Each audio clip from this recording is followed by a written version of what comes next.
Good morning, you guys. Good morning. How is everybody doing this morning? I went to bed. I didn't go to bed until 3 a.m. And I'm back up. I guess I'll get the opportunity to go to bed early tonight, hopefully. Anyways, how everybody doing? Hey, the Black Barbie.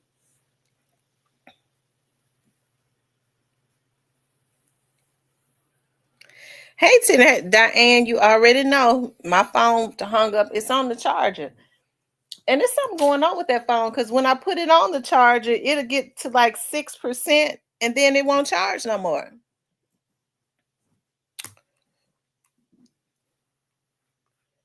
I noticed it was doing that yesterday.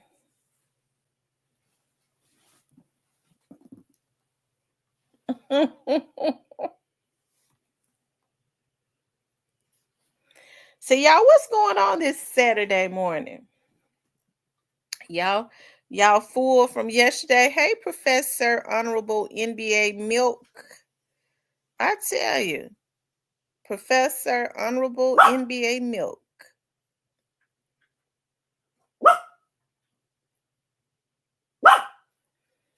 So y'all, what's going on this morning? It's a beautiful morning.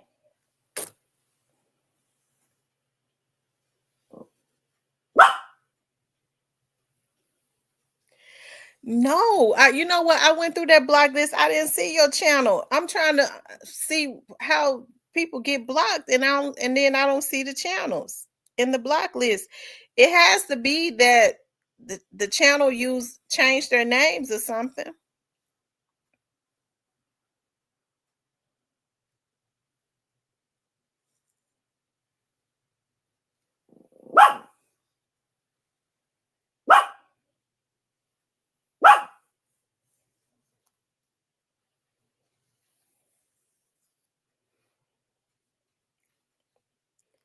So did y'all get full off of 4th of July food?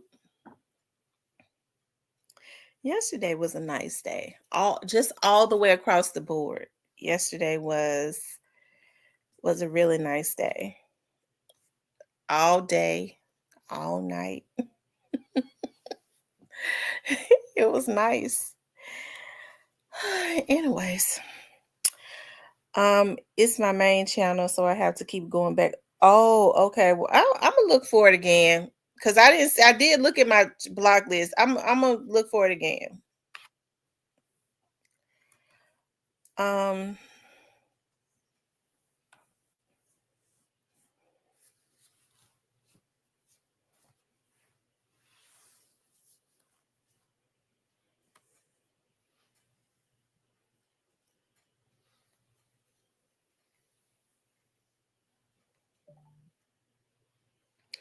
we're just chilling today. Whatever y'all on, I'm on the same thing. What y'all want to talk about? Me too. The live stream yesterday was so fun. We had so much fun yesterday. We did. We had a lot of fun.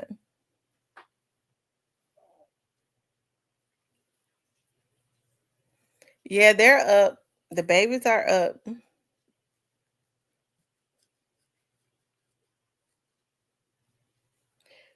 You know what, my puppies, I walked in the house this morning at 4 o'clock in the morning, and my puppies was up.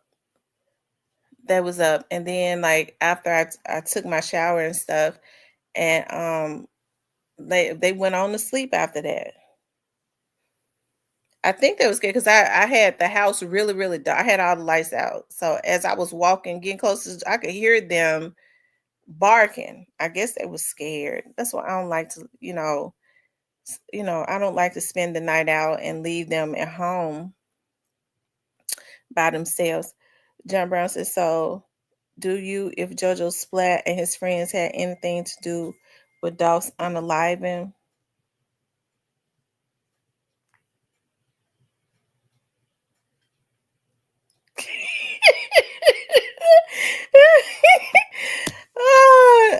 I did not, Stephen. John Brown says, and is he still in police custody? I think Jojo Splat is still in police custody. That's one of those ones that that's one of those situations where it's really weird because Jojo Splat was involved in what happened. He was definitely involved in the Young Dogs case. Now, I remember now when Jojo Splat, when the young man came into the chat, right, and stated that Jojo Splat, that they had caught Jojo Splat because Jojo Splat was wearing the pre necklace because I think they had snatched. I don't know if it was Moochie Grapes or somebody's necklace or chain or something like that. And they caught him. Remember, rest in peace, Young Doll says that they had caught Jojo Splat. Um, and I guess it was getting ready to go down, and he begged and pleaded for them. He cried and begged and pleaded for them not to take him out. And he told exactly what happened. And I believe it. You know why? Because I remember, because I had started watching him closely. He started having breakdowns. And he posted on his channel, I guess when he got home in the safety of his home, in the safety, hey Kimberly, in the safety of his compounds, he posted it, keep playing with me, I know something. So they took that necklace back from him. And he never wore it since, I guess. Not unless he went and got the one at the mall, the fake one. But Jojo Splat was 18, going on 19 when that stuff happened. He wasn't even ready. You know what I mean? Like he was talking about CEO. He looked up to CEO Bobby. I mean, that was the blind leading the blind because CEO Bobby at the time wasn't but 21. So they wasn't ready for what came with that. But it's gonna be interesting to finally see whatever his part was. Cause I don't know if they played a part in stealing that car for them or what. The car wasn't stolen. So faking a robbery or something. So but yeah, the last I checked, he was still in custody. He might be out of custody, but I don't think so because his bond just keep going up and up and up. He's the only man I know that's in jail, and his bond just keep going up. Hey, Paige C. Clean.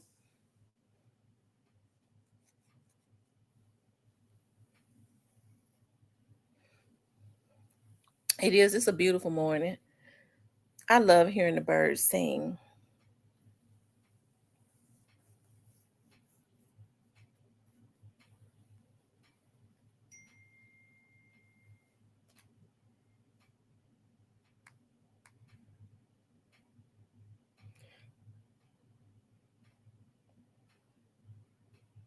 Okay, so Steven says he was at court. He was in court on morning. Me too. I love the fresh air. I love the fresh air. And it's the air is really fresh this morning. It's so beautiful, and it just smelled like nature outside. And the birds were singing. It's something because y'all remember the birds used to start singing at 6 o'clock. The birds was singing when I got home this morning. The birds was up singing at 4.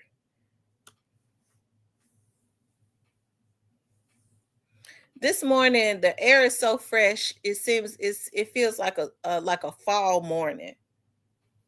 But we already know it's already 80 something. It ain't nothing near fall.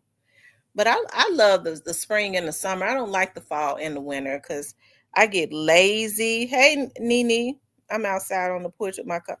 Girl, you see, I had just said I ain't even fixed my coffee. You gonna make me get up and fix my coffee. And I'm almost out of coffee too. I gotta go to Sam's today. Give me a reason to go to Sam's and get my coffee. Get my big thing, my big container of coffee. I gotta get my puppy some pads from Sam's today anyway. So, and I gotta get me a scale. My scale is not working the way I want it to. It's old. I like glass scales. I think when my cleaning people came in, but they do such a good job, and they put it in a tote. I took it out the tote. I think they broke it or whatever. So I gotta give me another one. I'm not gonna get a glass one this time, but they gotta come in Monday, finish up, putting my stuff in those totes, and I'm loading up and moving over to Beverly. You know what they say, moving to Beverly. I'm just really just moving down the way. The great part of waking up is Folgers. Girl, I love Folgers. I'm gonna tell you something. I love Maxwell House too. I like the smell of Folgers, but Maxwell House smells so good. But when you go into like and I got some of that cafe. Is it Bus Boost? It's that cafe. They drink a lot of that in Florida. But I also had some of that New Orleans chicory, and they said it's not coffee, it's like chicory. She said she hate Maxwell. I love Maxwell. Maxwell House smells so good. You know that's a real old coffee. But it's cheaper than Folgers, so sometimes I be buying Maxwell House too. Sometimes I be buying Maxwell House, bigger container. But lately, like I go into when I get the big containers, because I go into Sam's and I'll either get the Folgers decaffeinated or I'll get the Colombian, the real big thing of Colombian coffee out of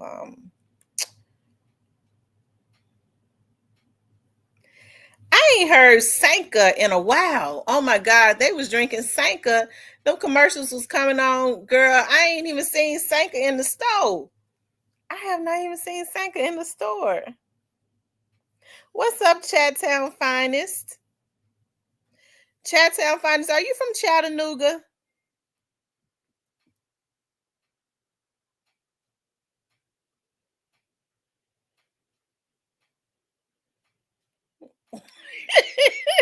No, Stephen, I sure was not.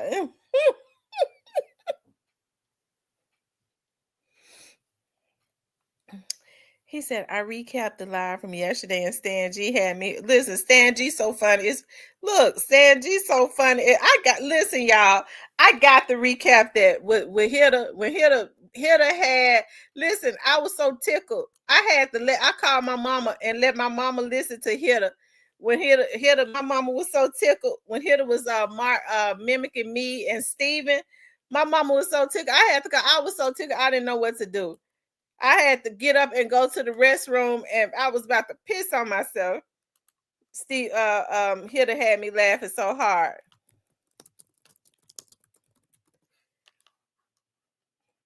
Hitter had me laughing so hard. I said, Hitter been listening to me for a long time.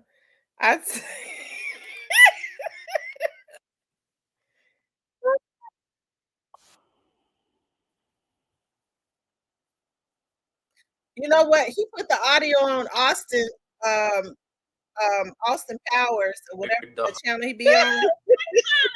Hold on. Goddamn Steve. He put the audio every time Steve on, talking on sound like an Austin emergency. Powers Hold channel. on, Steve. Hold on, Great Face. I'm gonna say it again, Cypress.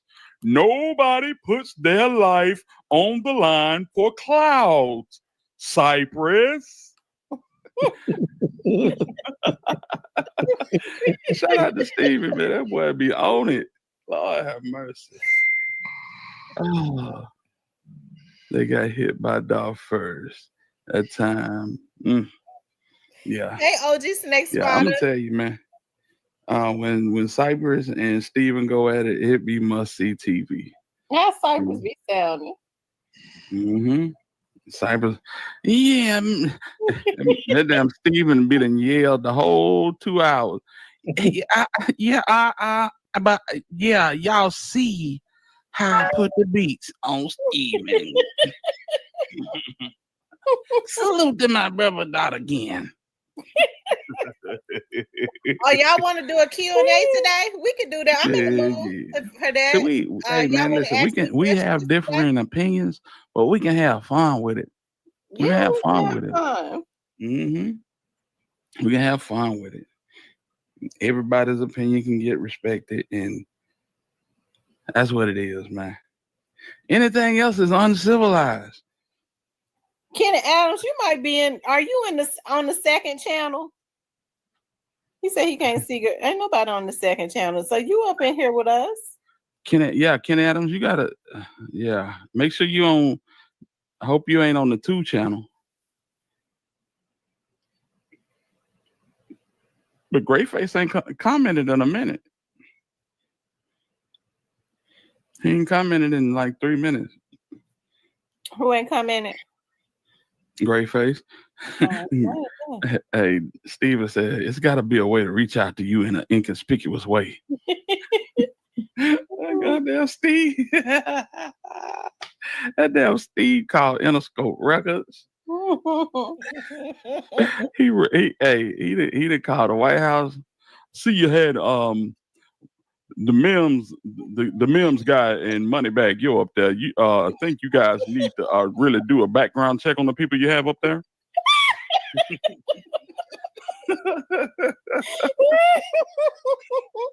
Steven ain't bullshit. He do not play. I'll tell you. Yeah. Hey man, we have fun with this, man. We all was brought together by tragedy, but we're gonna make it work. We're gonna make it do what it do. How I be sounding. Good morning, everyone. I hope you're doing well. I know that I am. If you would, hit the like button on the video and subscribe to the channel because it helps keep the video in the algorithm. How I sound when I get mad? Say what, Edward Potts? Well, let me know you something. Let me tell you something, Edward Potts. I'm gonna rep Dolph and I'm gonna blog on Dolph long as I want to, and if you don't like it, you can eat the shit out my ass. You can eat the shit straight out my ass. I'm sorry, y'all. Father, forgive me. We got a down pack, y'all. We got a down pack for 4th of July, y'all. I hate to be like this, but you know they hacks.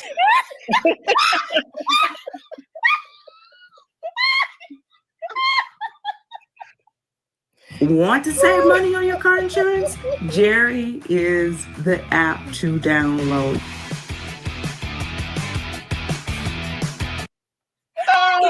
Motherfuckers coming over here hacking my channel. I don't got no information.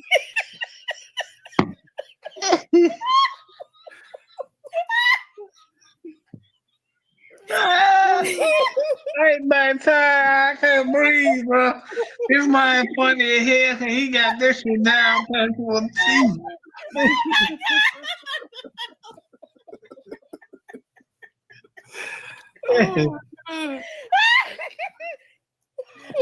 Lord have mercy. Hey man, we can't laugh at ourselves. What can we do? You know me. Not again. Say he called DC United. Bro, I actually called DC United, made sure that they know that Yo Gotti was about to have a Rico come down. No, I'm not playing with them. CMG is going down, man. Bro.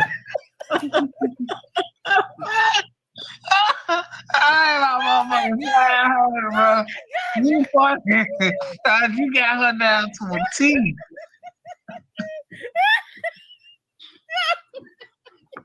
I want to pray for everyone in here that means well that we all are blessed going and coming. And to you rotten motherfuckers that come over here hacking and trolling, that whatever trolling that you bring comes right back to you tenfold in under 30 days. Oh my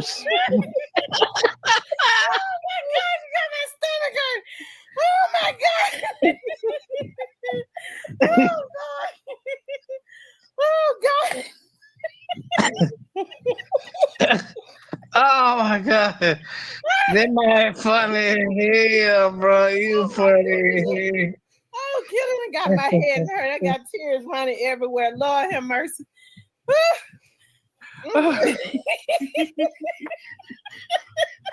Oh Lord. What? What you say? Cause I ain't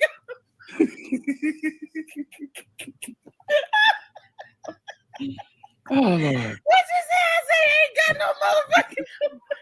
I ain't got no motherfucking information. And I'm scared for my life. You motherfuckers coming over here.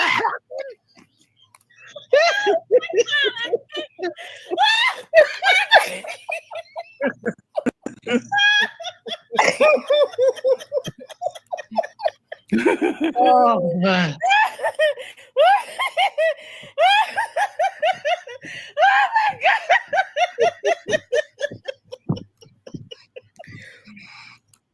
Yeah, I was so tickled yesterday. He had tickled me to death yesterday.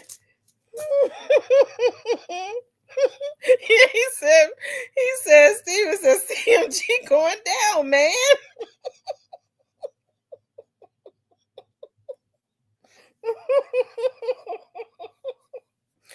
Oh my God.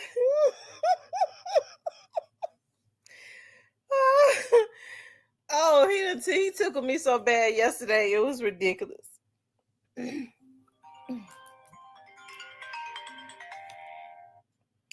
Hello?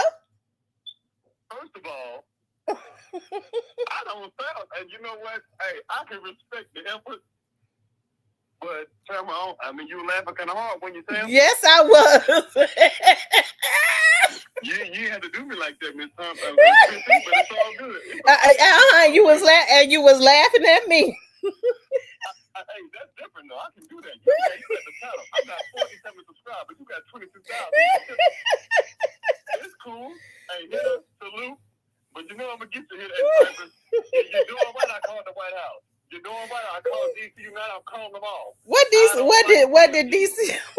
DC United say? Man, that dude said, well, I had no idea Mr. Mims was all about to be indicted. I'll pass it to my supervisors. I'm like, y'all didn't know this? I'm dead serious. I had no idea. But if you listening, you got me today. I'm gonna get you tomorrow though. You're gonna be right back. Whenever you get back on live, just go and drop the link. Get ready. That's all I'm gonna say. And Tamara, quit yelling at me like that. Quit laughing at me, Tamara. All y'all in the chat, I'm in the bushes. I see what y'all doing. I'm taking names. Miss Muffin, Z Black Barbie. I'm watching you. It's all good though. It's cool. It's funny. Stop laughing, Tamara. Oh my God, it was so funny yesterday. He said, CMG going down, man. But hey, man, y'all got me good, man. But Stan G had me laughing more than anything. Yeah, Stan G tickled me. Stan G is naturally funny, but because he don't fear nothing. Stan G said, man, I didn't know what the hell to tell these people, man. He was like, yeah, you stop calling. I didn't know what to tell these folks. I'm like, man. And then when Govan was like, what's up with all them bumps on your face? Stan G said, oh man. I said, oh Lord. It's cool though. It's cool. Y'all had. Well, he said he gonna drop the rest of it. I'm waiting for him to drop the rest of it. He probably dropped that today. Knowing him, that's coming today. He gonna wake up with that blue jean jacket with no shirt on and some sunglasses. What? It's coming.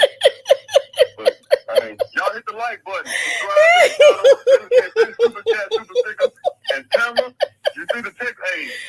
We need. Go. Come on now. Go. Come on, Tamara. Go. You know what I'm talking about. I was in the goal the other day and dropped some stuff. It wouldn't because I tried to click on it and said gold and platinum, and I'm like, it wouldn't let me look at it. I thought, oh, man, I don't know what's going on. I have to go back and look at it and see what's going on. Because we did a whole live in gold and platinum.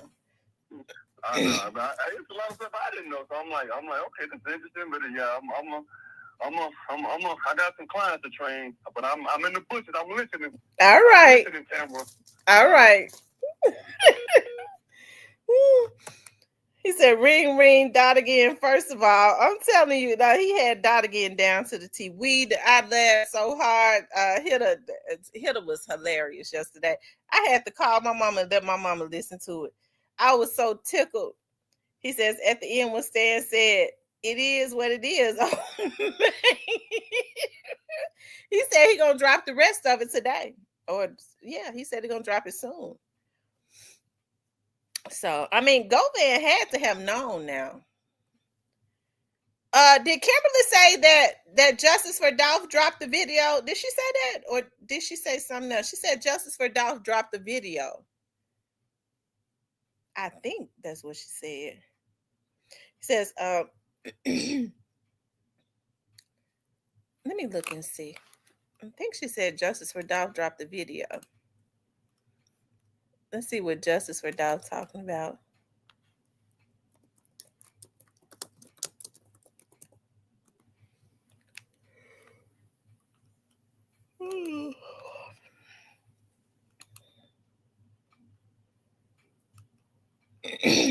He must have pulled it back. He must have pulled it back because I don't see it.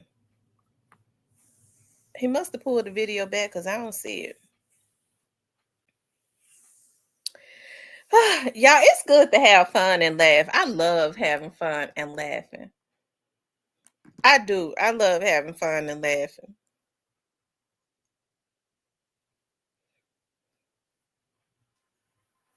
It says Quit was tap dancing on Stanley. G head though. Oh Lord have mercy. Yeah, it's good for the soul. Hitter had Steven down to the T. He had me down to the T too. When Hitter was saying some of that stuff, I was like, dog, I was saying some of that stuff 2 years ago. Lord have mercy. Had me so tickled. Had me so tickled. Got Cypress down to a T too.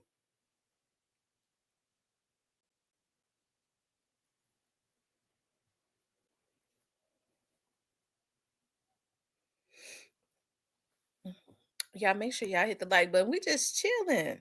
We just having fun and chilling this morning. It's a beautiful morning. It's a beautiful morning. I hear this song in my head. It's a beautiful morning.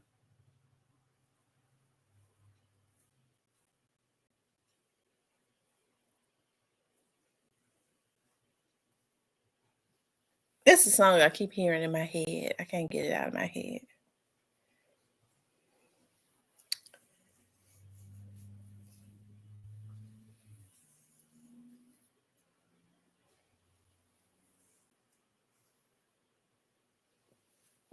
Y'all know I've been on that Bob Marley lately. I have. I've been on that Bob Marley.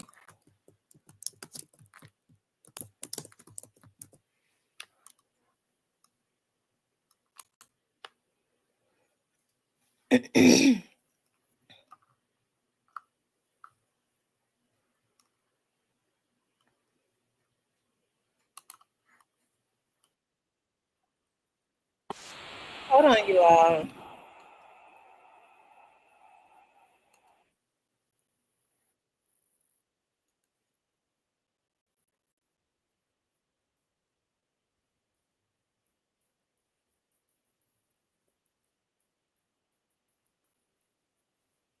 I thought you were going to sleep last night.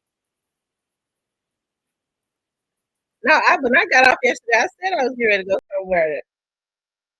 Yeah, I woke up, so and I did finally go to sleep. I woke up thinking about that song.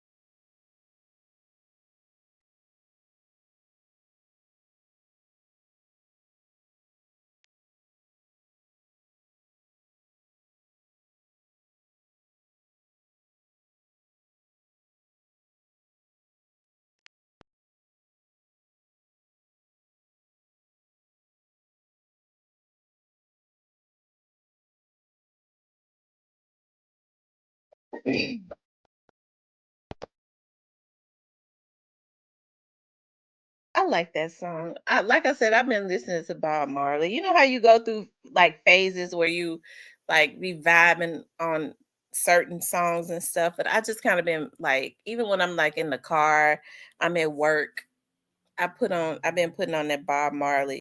It's been helping me to vibe. Yep. Hmm.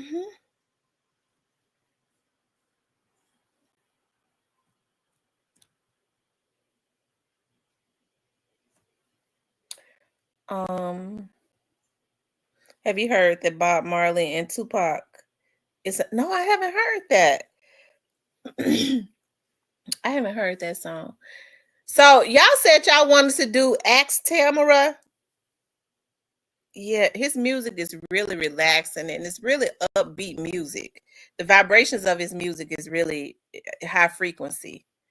So I like it. It makes you happy. It makes you want to vibe, and it keeps you in a really good mood. Um so yeah. Yeah, that song is very relaxing. Okay. It makes you want to give some good loving too. Nene says, I love Bob. I have a room in my house with Bob's pics and green, black, and red. Ooh.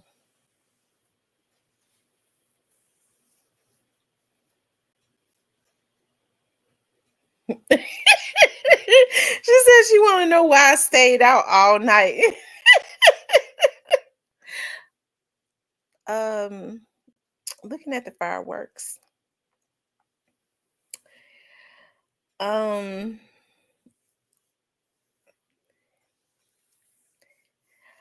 mhm. You know what? A lot of people like Sade, but I've never liked Sade's music. A lot of people love her, but for some reason, I could even like when I was younger, I could never get into Sade. She's okay, but I would never pay to go see her in a concert. Her music is not it's not acquired. As I don't have an acquired taste for her. Period. But she got one song that I used to hear growing up. So if it comes on, I guess I don't forward it. It's smooth operator. Okay, because I remember growing up hearing that song. I mean that's the only song I know she got, smooth operator. And I don't really care for that one. Hmm.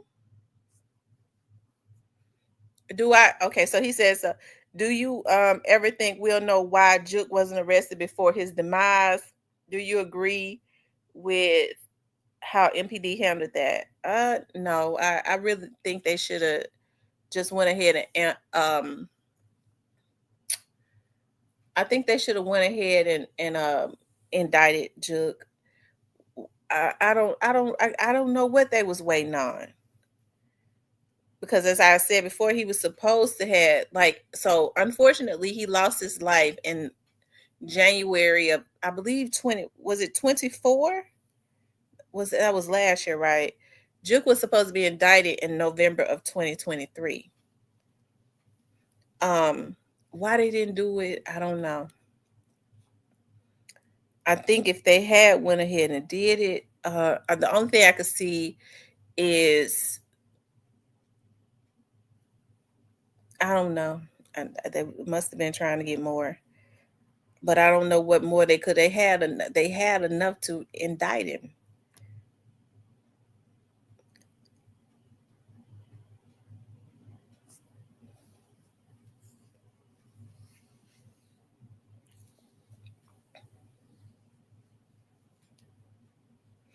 He said, "Kiss of life is the hardest.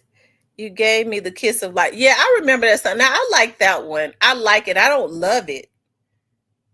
I don't love it, but I remember listening to that one growing up. You gave me the kiss. Now I could listen to that one all the way through. I forgot about. You gave me the kiss of life. Kiss of life. Yeah. I can remember that one too. So I can listen to that one all the way through without changing it. I like that one more than Smooth Operator. So maybe those are the two songs that I remember that she had. But a lot of people love her. A lot of people love her. She's more of a I don't know. She's more.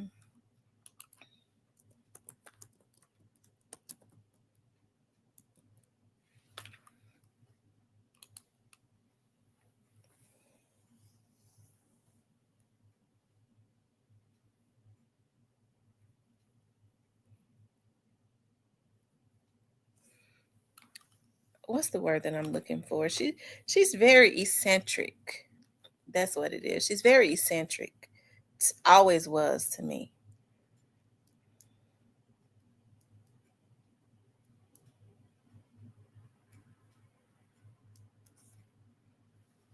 Yeah, Kiss of Life. I remember listening to that one growing up.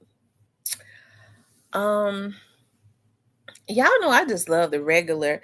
But believe it or not, if you go back all the way back to the 60s, I like listening to like Otis Redding, Otis Redding. Um I think I know all of his songs by heart. I love Otis Redding. Um and who else? Carla Thomas. Y'all do know Carla Thomas lives in Memphis. Rufus Thomas' daughter, Carla Thomas, sing Gee Whiz. I think they said Carla ended up being a school teacher or something. I don't know. I think my grandma said that. Um, who else? It's a lot of 60s music that I like too. That's R&B. The choking there's a song that this guy wrote like in the 60s. It was a one hit wonder. He ended up being a preacher. He just died, I believe, this year, called The Choking Kind. Like I like listening to that kind of music. Then we going on over to the OJs. I love the OJs. Like the OJs and the Manhattans. I love listening to the Manhattans. I think they're very underrated. My mama said when she was in junior high school, they came and performed at her school.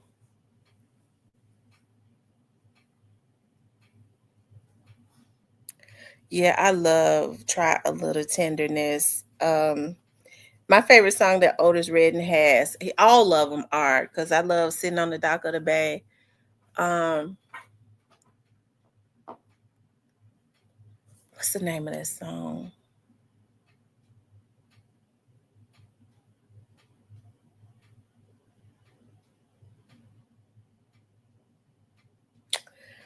God, I'm trying to think of that song. I'm gonna have to pull up all of his songs to know, because I love all of his songs. Like I could listen to all of his greatest hits.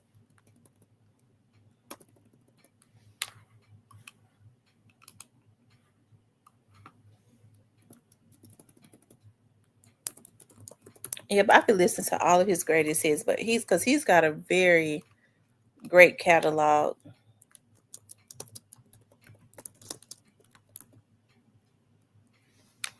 I'm trying to see. Um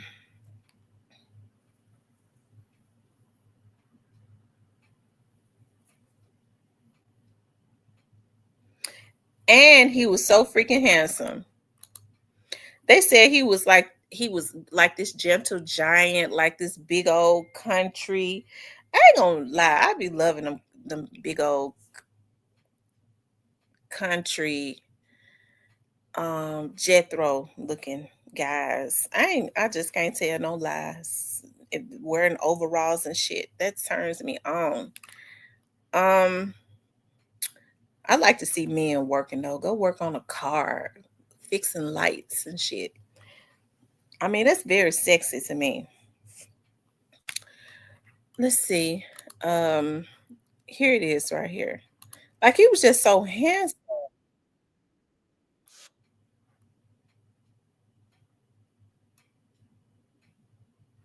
It's funny though, when they found him,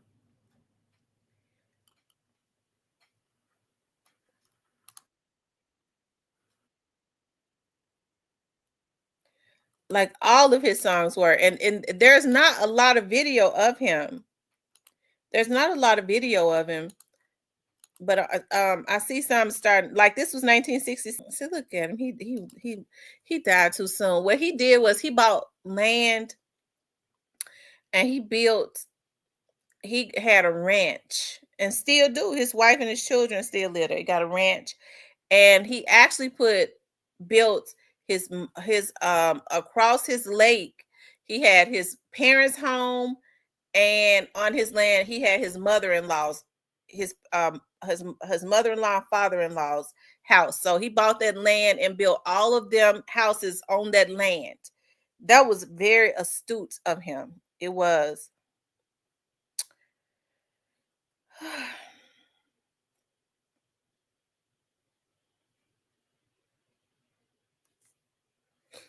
I'm watching you too and cool workout shorts videos the other day.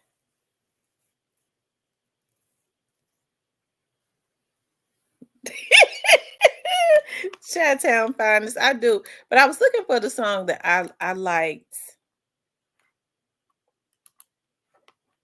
All of them.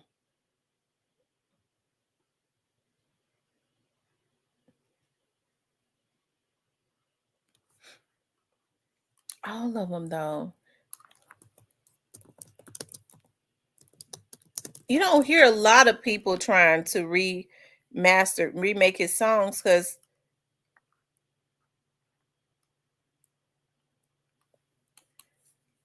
okay. I think this is my favorite song that he has. This is my favorite song that he has. From CVS Health, and that changed everything. Oh my God. They said that was the day before he was killed in the airplane crash. He played in Ohio, and the Barcades was his band. Y'all see how young they were? Wow. Y'all know the Barcades are from Memphis. I was at the Y one day and I saw this guy getting on the treadmill and he was just standing there. I kept looking at him. I was like, dog, that guy looks familiar. And so he got on the he never turned the treadmill on. He just stood there. He later told me that his wife dropped him off, made him get out. He never got on. He got on the treadmill, but he would not work out. He just stood there. And I walked up to him and I was like, you really look familiar. And he was like, yeah, my name is the Dotson guy, the leader of the Barcades. He was really nice. And I asked him, I was like, can I interview you? Like, would you? He came to my studio like the next day, and I was able to interview him on my TV show. And then when I aired the show, y'all know Jazzy Faye, the producer, his dad is James Alexander. So while the show was airing, because they were pre-recorded, he called me and he was like, I'm looking at the show and I want you to know, he was like, I'm the other half of the Bark. You did a really good job. I was like, wow. And after that, his wife and he came to my studio. They paid me to do some video work for them. It was, just really cool. Me too. I love the music of that era. I told y'all I was on air one Saturday, and I was doing some gospel videos, and Al Green had called me, and he invited me to his church. That's how I ended up going over to his church. He introduced me to his brother Bob and his brother, I believe, Lionel. He was really nice because he called and he was like, is there a way I can get a copy of that show? And I was like, well, I don't sell the shows because I don't, I don't want it to be like I'm selling their music. I don't do that. And I'm so, thank God I'm not a crook, because he could have sued me or something, but he was like, no, I was like, well, I'll just give you a copy of the show. I didn't know who he was at the time. I said, no, I'll just mail you a copy of the show or whatever. And so then and he was like, well, no, I want to pay you for it. I don't mind you. I don't mind paying you. I was like, no, I cannot sell it. I cannot sell their music. I'll just give you a copy. And so he ended up, I was like, just give me your name and your address. And he was like, Al Green gave me his address or whatever. And he said, Reverend Al Green. And I thought I was like the Al Green, like the R&B singer. He says, well, but I'm a he'd like to be, he was just really, he was like, I'm happy that you're playing my music, like my gospel music, because, everybody wants to know, him. They come to his church and he still be singing R&B. Yeah, I went over there to Al Green's church. Al Green has a fetish for, maybe I shouldn't say that. I don't want to. But he said it in his damn church. You can't walk through there with your toes out because he like toes with loud fingernail polish and stuff on it. I'll be wearing that loud yellow and lime green and stuff. That's all I got to say about that. He have a lot of older women that go to his church that were fans of his. Like, you talk to some of those older women, they go, I'm from Philadelphia. I'm from here. I'm from there. I moved to Memphis because God told me to move to Memphis to get up under the leadership of Reverend Al Green. They old 70s. They've been there a long time. They've been in the church 30 years. They uprooted and moved to Memphis just to be up under the leadership of Al Green. I think some of them just groupies. That's what I think. Because remember now, they said that situation where the hot grits and stuff, I know a guy like that, and his name is Foot Doctor. So remember that, the situation where they said that he ended up throwing grits or something on a lady or the lady threw grits on him. That lady was married and had children, and she left her family to she was so supposed that, now that's what they say now, she was so obsessed with Al Green that she had left her family. And you never hear a family say anything because she had children, she had a husband. They probably got paid off not to, so you never know. But she was that they try to say that's what she was, like a groupie, and she followed him and was obsessed with him. But if I'm not mistaken, she was staying in his house.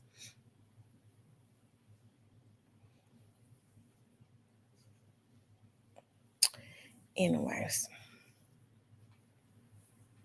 I like Reverend Al Green, so I ain't gonna talk about it. Reverend Al Green be up in that pulpit and he will cuss. Okay. Al Green said one day he was mad. He was mad up in the pulpit. Al Green said that he had somebody to come out to his house to fix his dishwasher. Now, he said this in the pulpit. He was talking about how evil, what people do for money. He was talking about greed. He said, so I had somebody come out to my house to fix my dishwasher. He said when the guy got out to his house to fix his dishwasher and realized that he was the Reverend Al Green, he realized who he was. He said something that was supposed to only be $200 or maybe $300 at the worst. The guy charged him $1,500. He said, I told him, get your evil ass out my house. He was mad, so I think it slipped. He said, I told him, get your evil ass out my house. And then he started saying the ass was in the Bible. I said, Lord have mercy. Al Green was sitting up there one day. He said she come in at 2:00 in the morning, and she sat there. I ain't say a word. She come in late. I ain't say a word. And y'all, the people are so robotic. They would say, "Amen, amen." Now Al Green was talking about his girlfriend coming in late, being out all night, and they're so robotic. Amen. Yes, God. Amen. I'm like, do they hear what this man's saying? They said greed is a sin. That's right. Yeah, greed is a sin. I like, but he can sing as he gets older, y'all. His voice gets better. As he gets older, his voice gets better. I'm telling you, his voice gets better. I mean, that's a golden voice. His singing voice.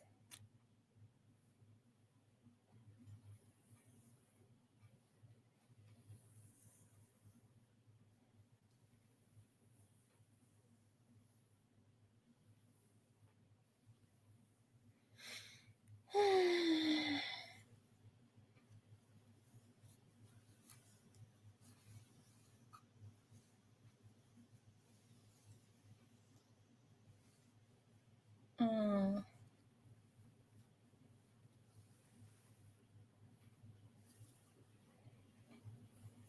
Al did right. Get his evil butt out there. Trying to beat him out his money. I know that would have made me mad too. You already know it's supposed to be a couple hundreds. You see, it's Al Green. You charge him $1,500. That is cold blooded. I'd have cussed him out. I'd have told him whatever you just did to this dishwasher, take it, undo it, undo it. I would have made him undo it, unfix it, and call somebody else.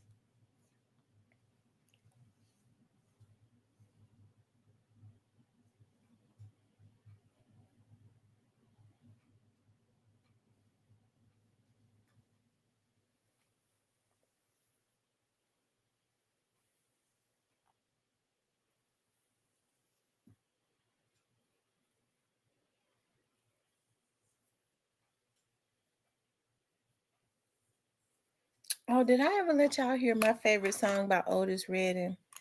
I don't think I did.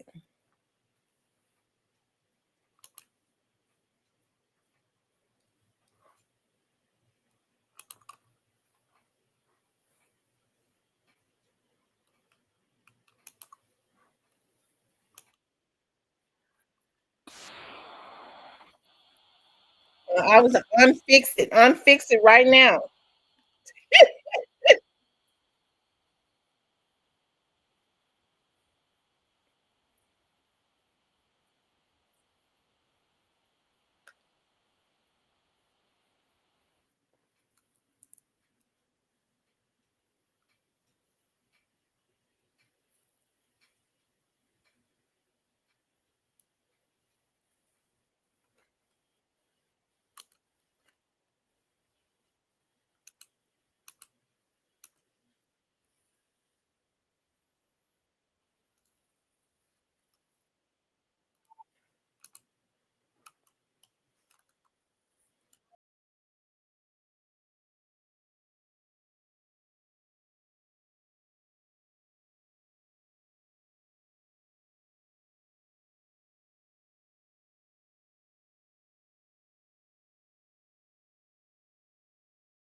That's my song right there. I love this song.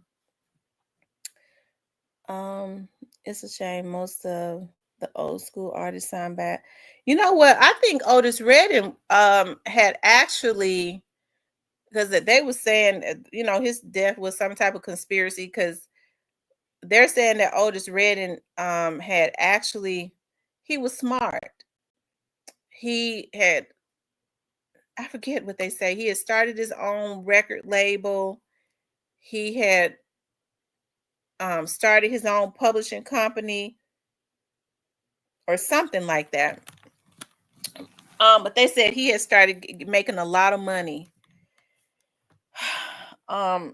He had learned the business. I remember he said that how he ended up singing. He started singing was this. He said this guy. He was from Atlanta, some parts outside of Atlanta, like in the country.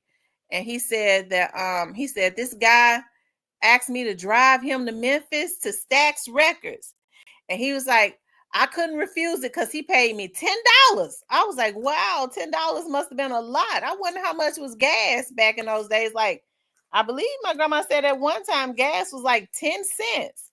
He said the guy paid him 10 whole dollars to drive him to Memphis to Stax Records to record something. And he said he could not resist the 10 whole dollars.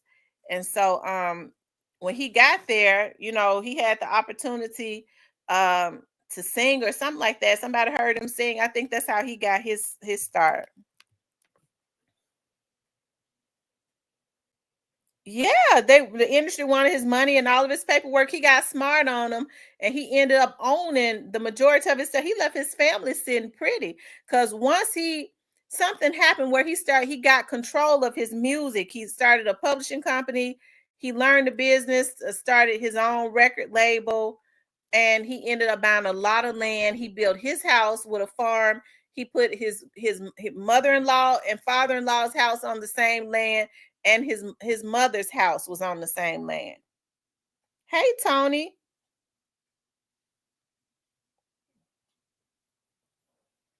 Yeah, I guess $10 would be equivalent in 1965 to how much today? Maybe like $1,000. I guess $10 in 1965 or the early 60s is equivalent to $1,000 today. Hell, it might be 10,000, equivalent to 10,000.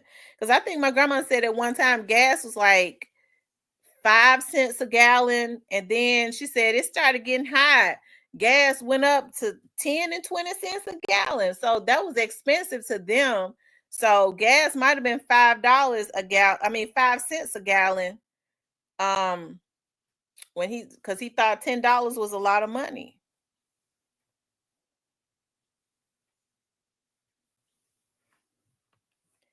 Music brings people together and also help. Yes, I love like high vibrational music. You can always tell when the vibrations are really high on the music because it makes you feel good. I can't listen to all of this drill music. I don't know how they do it.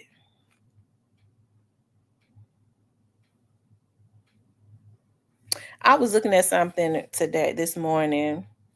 It was saying that women in Philadelphia, the violence against women, like I think they said like 60 something women or 50 something women. Good morning, Alabama Hitter. Has been killed in Philadelphia, like men killing women. I was looking at this situation, you guys. I hope they don't mind me pulling it up. I know I'm just pulling up everything. I'm gonna delete it.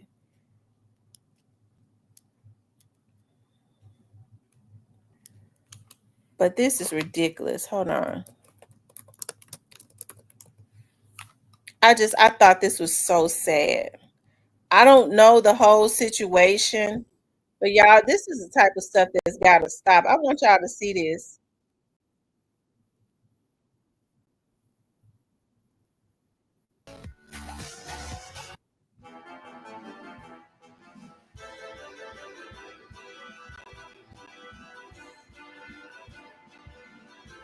This brutal video captures how a mother of 3, named Shamika Franklin, was shot in broad daylight by a man who claimed she stole some money from him. We will let the video play for a bit and then get into the details much later.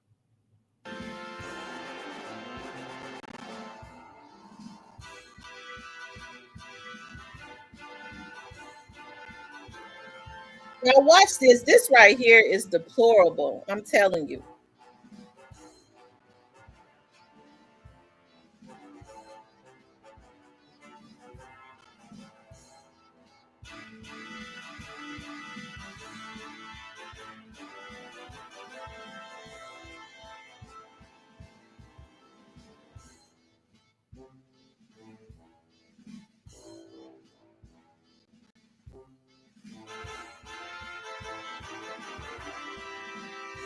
Now he don't even notice that camera up there looking at him.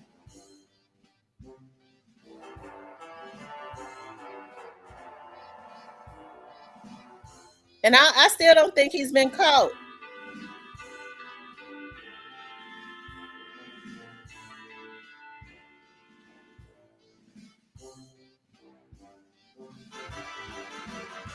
I think he lured her out there.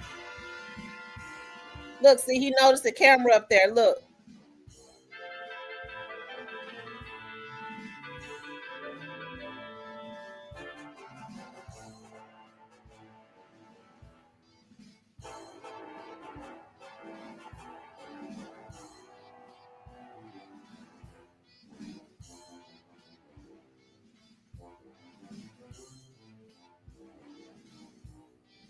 This lady, who is a mom of 3, met her untimely death when she was walking to the corner store.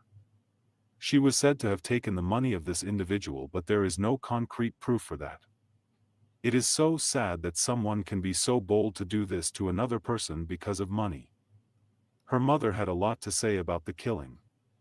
The heartbroken mother of a murder victim speaks to Fox 29 about the point-blank shooting of her 28-year-old daughter. It comes as violence against women in particular is spiking in Philadelphia. I'm Shayna Humphreys. I'm Jason Martinez. 60 women have been killed in Philadelphia so far this year, a 50% increase from last year.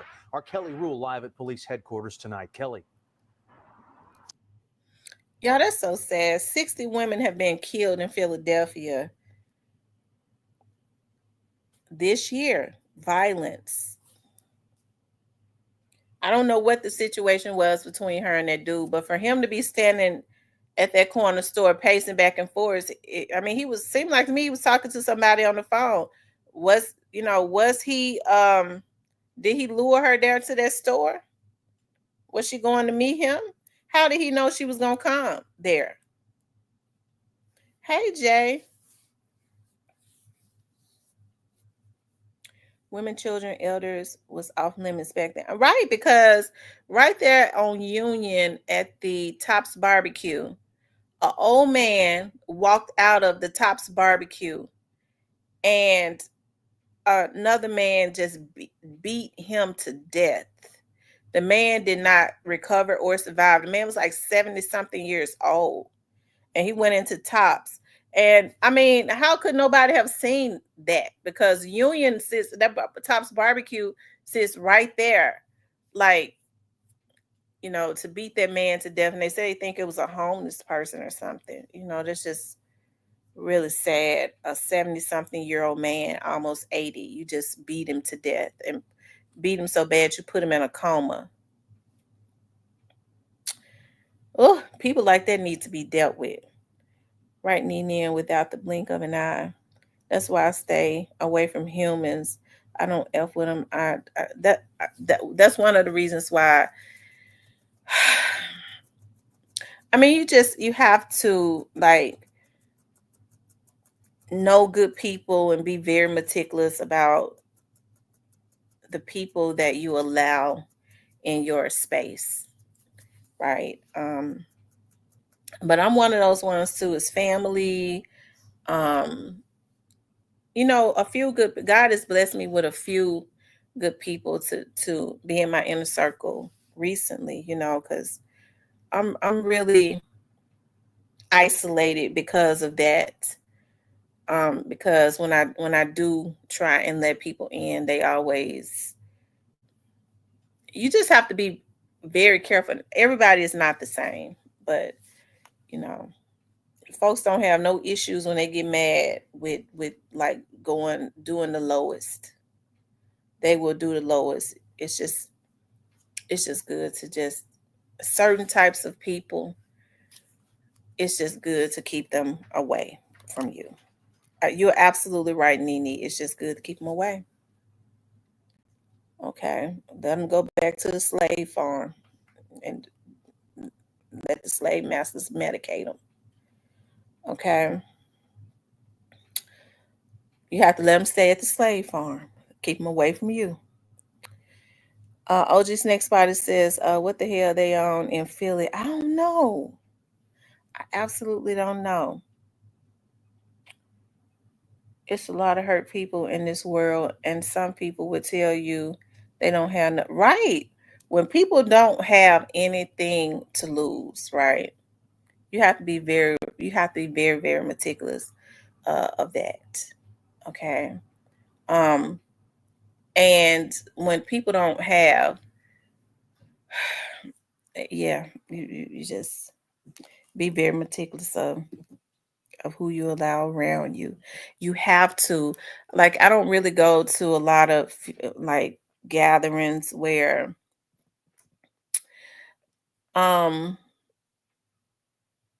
yeah, not unless it's like my cousins and stuff, and I don't really go to those either. Because you don't ever know what people have going on. That's how a lot of people look at that massacre that happened. Um, you absolutely do, OG Snake Spotter. You don't ever know what people really want. You don't know what their motives are. Like their motives are. You don't know what they own. You don't know what they'll do. And if you ain't careful, you end up finding out when it's too late what they will do. But some people are they're the lowest of the low. They are the lowest of the low. They come in with they try to come into your life with a motive. And if they can't get what they want, they already collecting. They look for your flaws and stuff. They already, if this don't happen, I'm gonna do this. I'm gonna expose them on this, and that, and this and that. When you probably can expose people on a lot of stuff, but you ain't even on that. You know what I'm talking about? It's a lot of shit that you peep, that you know, that folks told you. You ain't even on that to expose them on that. Okay? Because I don't look for things as it relates to people to, well, you know, I'm gonna do this. So if they do this, if when they start looking, they're collecting all types of stuff. That's because they ain't right. When people are for you, and that's what you have to pray for too. When people are for you, they don't come into your life to with you know, if this don't happen, I already have this as my in my safe. That's right, low hanging fruits. You gotta get people that are really equal to you. They gotta have something to lose. And if you ask me, every human has something to lose because your life is everything. But a lot of them don't know it. So they gotta have something to lose, and they gotta know that they got something to lose. Because some people don't know. My life ain't shit to me. I ain't got nothing. When as long as you breathing, you have a chance and an opportunity, right? And if you ask me, it's as long as you've got life, you got something to lose. You are somebody, but you can't get them people that don't know who they are. Okay. And when they're not, you know, some people are just so complacent with watch that too when people are complacent with toxicity because they'll bring that shit in your life. You have to watch folks that has been laying up under the enemy for, you know, that's been in the enemy's camp and had toxicity in their life for years. And you mean to tell me you haven't taken heed to that? you're not even like your wisdom, your spiritual awareness is not even up high enough to be around me. You have to watch that. How you deal with that for how you didn't know this for 15 years, 16 years. You can't let that means you're too low vibrational. You were able to dwell in this type of toxicity, bitch. You didn't know that this bitch was prejudiced, looked at you as a buck, a nigga, your kids. So that means your vibration too low. You can't let people into your life like that.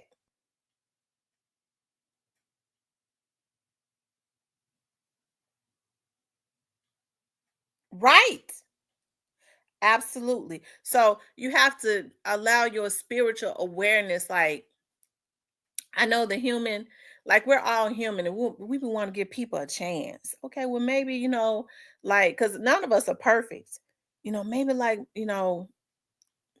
my hustle or whatever, because we're all flawed human beings.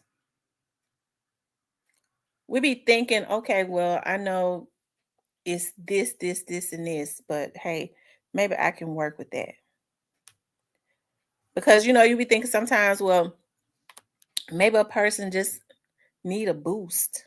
But just learn not to let people into your life unless they got their shit together. You ain't got time. Because see, what'll happen is you'll overwork your brain.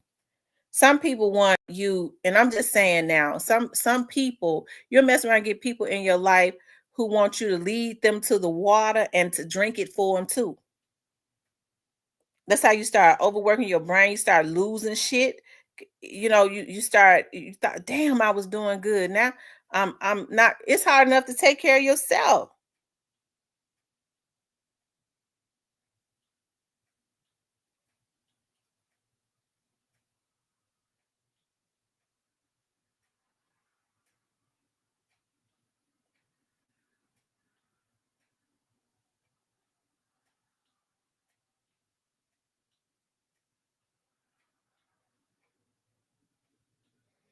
You have to make sure people are mental health is everything. I think we all go through our little depressive stages.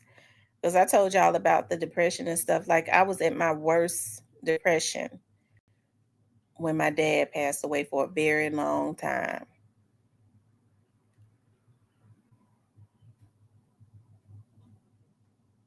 Okay. I was at it. I was at my lowest for a very long time. Okay. But I was functioning. And I think the way that I dealt with it was I just functioned when I got up and went to work. And when I felt like I was too low, I went shopping, spending a lot of money and stuff. And I mean, you be depressed and you don't. People deal with stuff in different ways, like just overbuying stuff, just clutter and stuff everywhere, just overly just buying stuff. What you buy? Have you wore that? I forgot I even had it. Shit all at your door, bags and stuff stacked up. Why you do that? I ain't never wore it. I forgot I had it. You have to be very careful about that, right? And if you don't deal with that depression, you'll mess around and let the enemy creep in. Okay. And the enemy is always looking for a loophole, right? Because you'll find yourself entertaining stuff that you never would have entertained. Most people ain't, I'm just gonna be honest, most people ain't looking for no love, they looking for some help. They want to jump on your back. And I got this thing about, I'm like, well, I'm very motivational. Maybe I can, I'm telling you, even though I work and shit, I be looking for somebody to help me.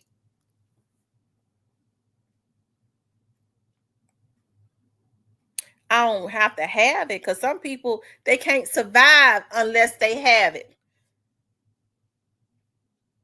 But you have to revert back to, you have to revert back to your foundation. Like, dog, when a person is for you, they come in and they see all of the stuff that you got going on, dog. Like, dog, that person need help.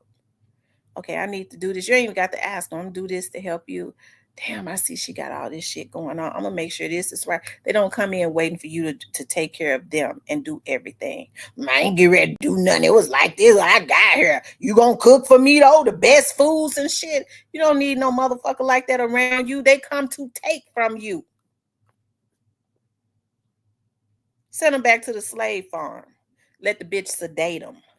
Keep them up on the medication like they said. Okay? You have to get people around you that truly want to see you win.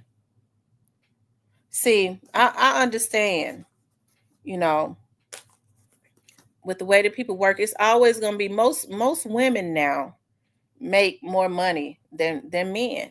A lot of women make more money than men. But it ain't nothing better than a man that knows that his woman or his wife might be doing better, but the nigga works so hard it's ridiculous. He got to drive, he work hard. He ain't get ready to overstress her by putting more on her plate.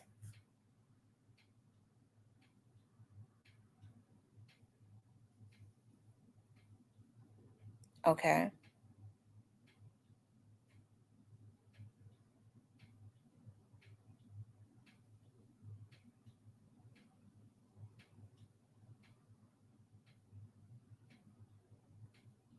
He comes in and she starts feeling a release. Like, damn, this is the best thing that ever happened to me.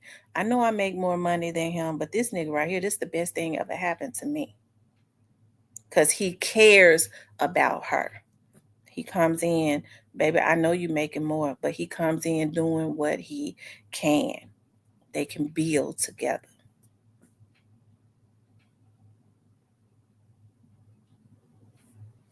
They can be kin. Family can be the worst.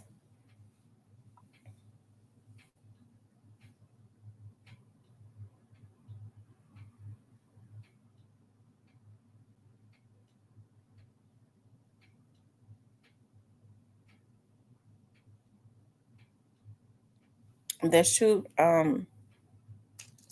Patrick, no woman is going to be stressed out.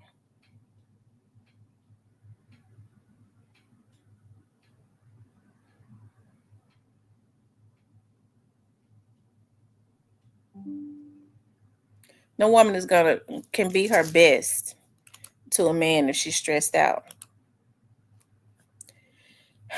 And no man can be his best to a woman if he's stressed out. That's why I say women can't be selfish. Hell, they get to brag about, I don't work. My husband. You know, it ain't right. My husband does everything. Yeah, but he working 2 and 3 jobs. Hell, get your ass up and go work.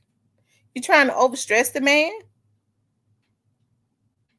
Not unless he just want to be away from home, away from you. But I can't see a man that would prefer to work all of the time and not rest. He ain't gonna be no good. He gonna be grouchy. It's gonna start to mess with his health. All that stuff. So he ain't gonna be no good. You trying to give your man a heart attack? No, you get your ass up and go work. Everybody can't have one person working in a household. Now the way things are, it's probably got to be 2. Hell, you got doctors and stuff now. Their wives and shit have to go get part-time jobs. If he paying all the bills and she want a little extra money in her pocket, not unless he's a multi-million-dollar doctor. And they putting their wives and stuff on budgets now. You can only spend so much money a day or a week or a month. Everybody kind of hurting. I was listening to somebody say now that it's so much with Google and so much self-help stuff and folks taking herbs, and you seeing these nurse practitioners open up little practices and stuff like that. Doctors are starting to suffer. So they ain't making the money that they was making.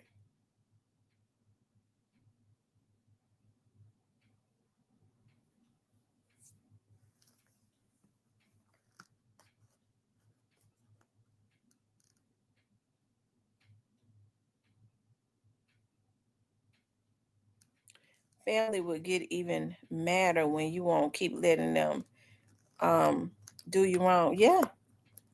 I was talking to one of my aunties, one of my cousins, one of my first cousins. I can't fool with her. She blocked me probably about 2-3 years ago. She got mad because somebody else in my family said I said something about her. I hadn't said a word about my cousin.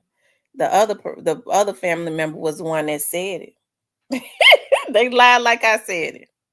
They was the one that said it. I didn't try to, because you just blocked me. You didn't call me to talk about it. So you blocked me. So then after she had blocked me for some months, she unblocked me. And when I saw that the bitch had unblocked me, I blocked her. So she started calling my phone and I wouldn't answer her. I blocked her on my phone. So then after about a year and a half, something, I was like, that is my first cousin. Ain't no need of us being like that. So I unblocked her on my phone. I unblocked her on social media after she had blocked me first. Yeah, I see that. And then I saw she was back on Facebook. I added her on Facebook. How about recently I saw where she had unfriended me again. I said, all right. So my auntie was like, hey, you talk to such and such. I ain't gonna say her name. I said, no, I'm not gonna talk. No. Why not? I said, because I'm sick of her and her shenanigans. I would never. I ain't got nothing for her, period. Sometimes you just have to let people be who they are. Leave me alone. I'm not gonna go back and forth about what's her issue now. Somebody that don't even talk about her ain't I love her, but I ain't stunning her. I told my auntie I don't deal with I won't be dealing with her. Okay, she had too many damn mood swings. She had anytime you have more mood swings than me, it's something wrong with you. For real. Because I have quite a bit. But that bitch had more than me. So I know she crazy. Says this is it. Keep it just like that. That's right.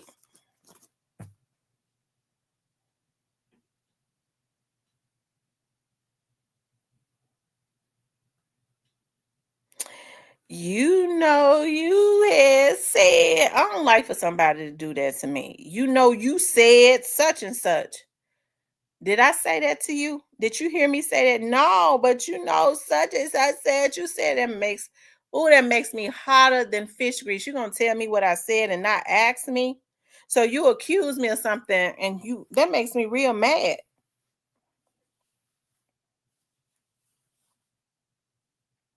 That's right. A lot of times, no reaction is the best reaction. You're absolutely right. Cut them off. No contact, no access. I see her out. I'll say, "Hey, cousin," and I'm gonna keep walking. Hey, Joy loves God. Some people are just difficult and hard to love, and yeah, they are.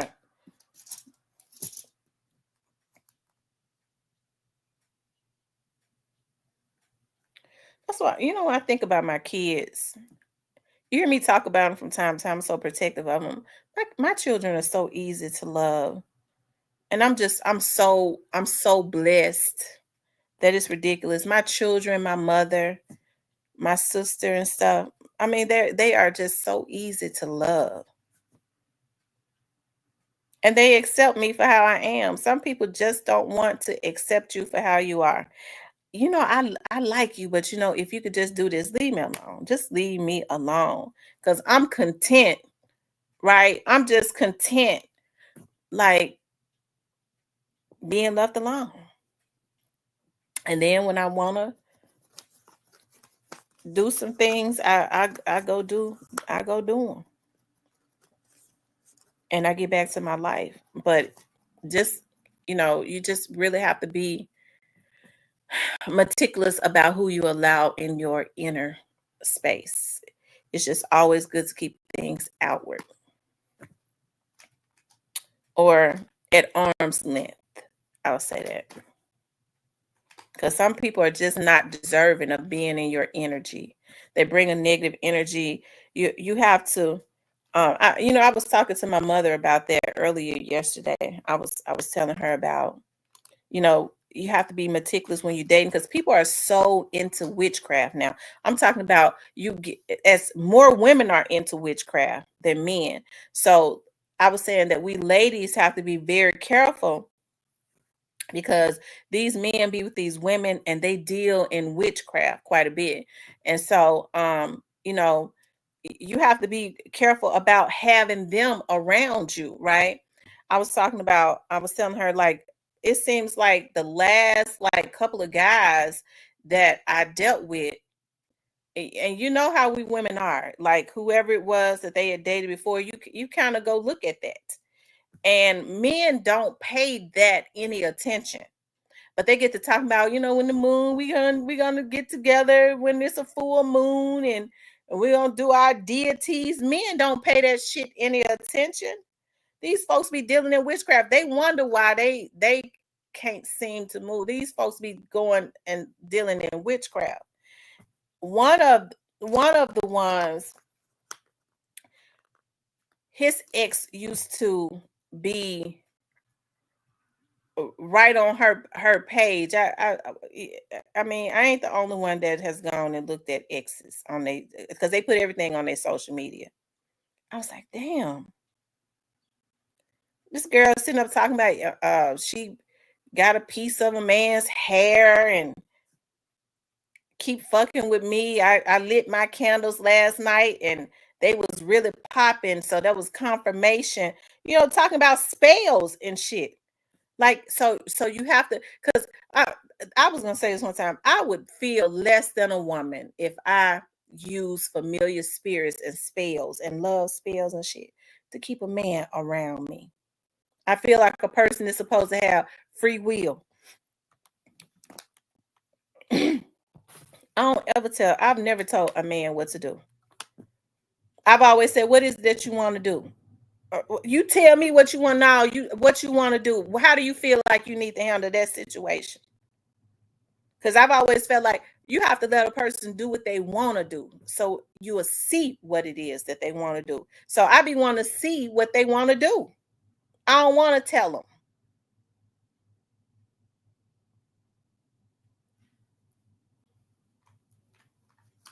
And so that's why you have to stay prayed up, because sometimes when you get these people into your life, they already got some type of deity or whatever. They unmotivated. They the spirits and shit are drained. It's because they got all of these folks putting all these. This shit is, listen. It says we wrestle not against flesh and blood, but spiritual darkness in high places.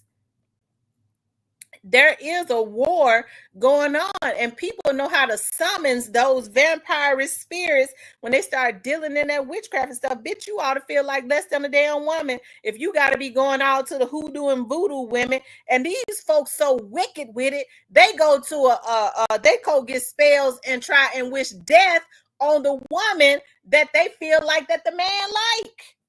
If I can get that bitch killed, because this spell ain't really working on him no more.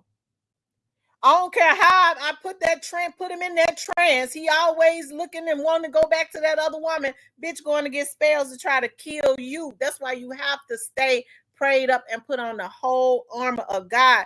That's why it is very important to be very careful and check out these folks, whether it's a man or a woman, and they could be as good as they can be. But check out what they've been around, what they came from, because some of these folks deal in wicked things. They have all types of cats and shit because they evil. Okay, they deal in all types of witchcraft. It's gonna be a full moon. We're gonna get together on that full moon. Folks know what people do when they get together on full moons and shit.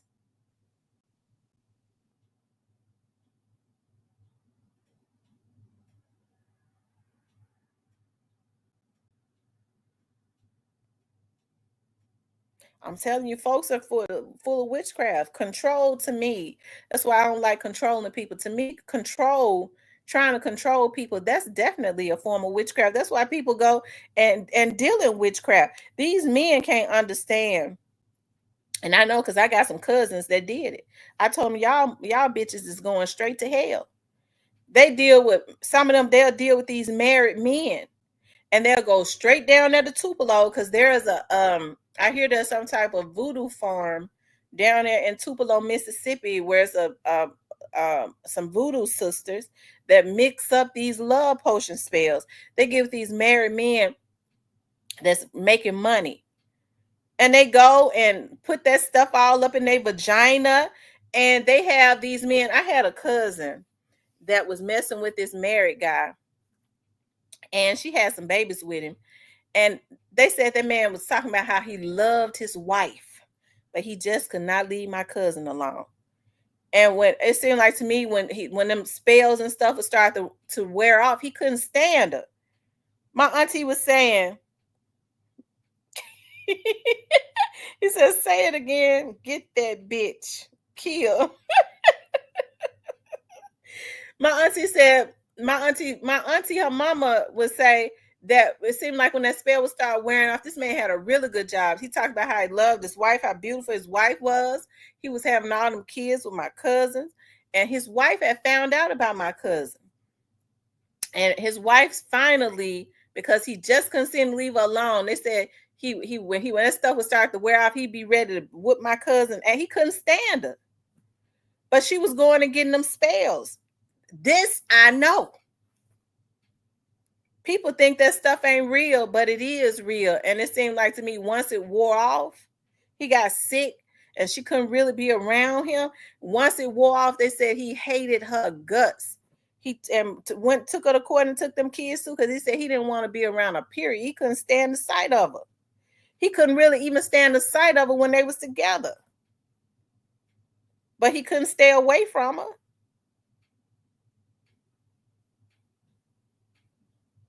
So that's why I say you have to pray, be careful about people that you allow in your inner space, because these folks be dealing in all types of shit.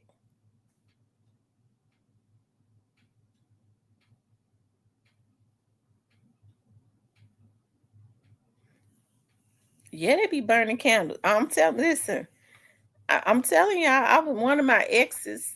I was looking at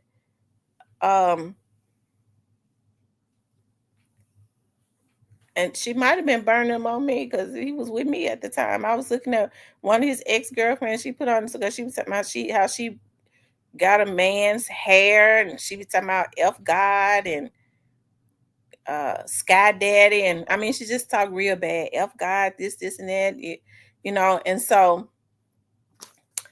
she was talking about how she was burning candles. Yeah, I burned a candle.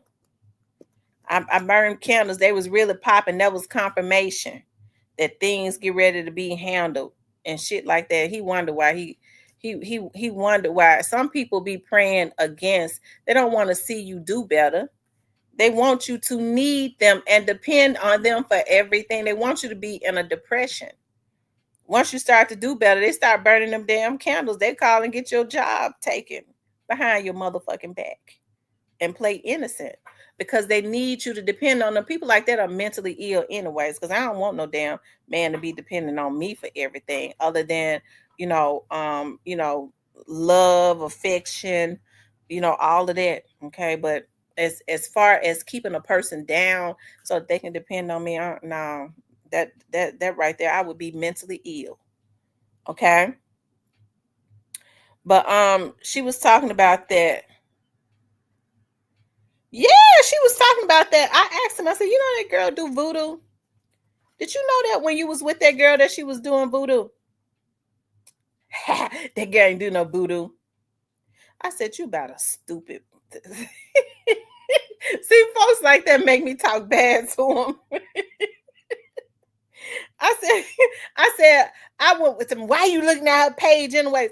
I said, it's good I said, have you ever thought about why some things was happening to you? Like, she don't hide it. It's all up and down her page. She burning the candles and shit.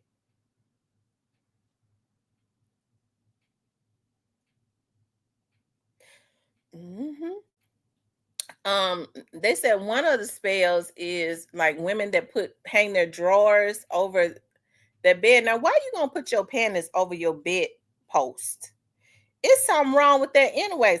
If a man don't think it's something wrong with a woman hanging her drawers over her bedpost, it's something wrong with him. See, that's what I'm talking about with low vibration. Else that voodoo aura, she's got him so fixed, he can't see right.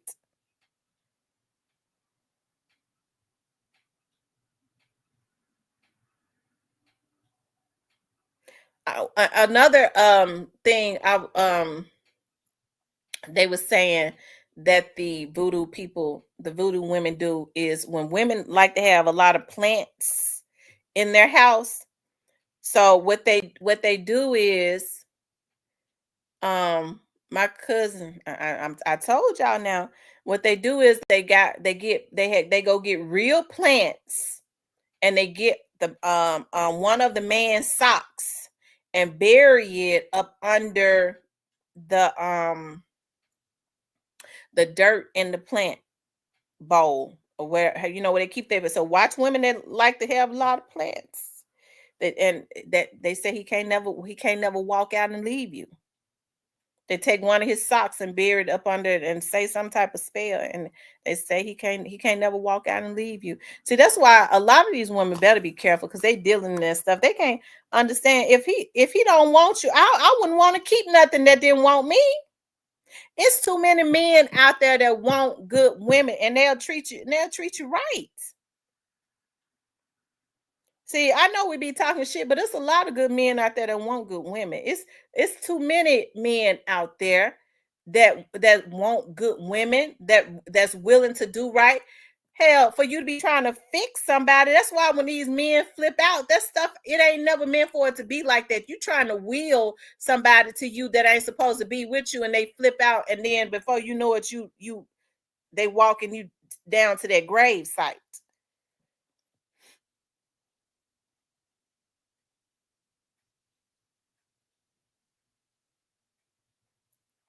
Hey, Nola girl. And so my mama told me, my mama said, I like him. She told me because she said, I like him. She said, but I'm scared of him being in your life. And he been with that. He come from that. And the girl put on her page what she do. See, that's why you can't deal with men that are low vibration. How in the hell he had been with that woman? He didn't know she was over there. He claimed he didn't know she was over there burning candles and doing voodoo, and she had the shit all up and down her page for years. So you have to be careful about letting everybody just don't deserve to be in your space because they bring them type of energies and deities with them.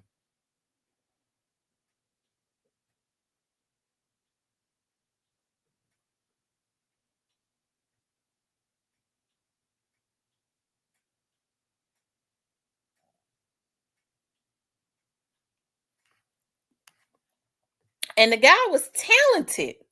He was talented. I mean, he's so talented. It's ridiculous. Can play any instrument out there. Like, dog. Like, you have to be careful because most people when they're low vibrational and they want you to depend on them, they have this thing about, see, I'm gonna tell you, so one of my family members was getting ready to, she found out her husband was cheating on her, a close family member, okay? And the first thing she said was, he was cheating with a girl at his job. She said, they're not even supposed to be fraternizing. Now they married. She said, I'm going to call his supervisor. I said, don't you call his damn supervisor. You need for him to pay you don't need him to lose his job because you mess up your household like that. Okay? Says God gave everything we need here. Right, God did give us everything that we need on this earth. I said, you'll mess up your household. No, you don't call and get his job and stuff taken. It take a special type of wickedness and evilness to want to, when you get mad at somebody, especially somebody that you're involved with, to be it's a special, yeah, evilness and low downness to want to, and that person is not evil and low down. They was just hurt. But when you practice doing it, it's something wrong with you, okay? Because I'm not getting ready to call and try to no man I dealt with try to get his job taken. You just get your ass on away from me. That's a different type of person that's really bottom feeding, a bottom feeding person. Now that person that my family member is not.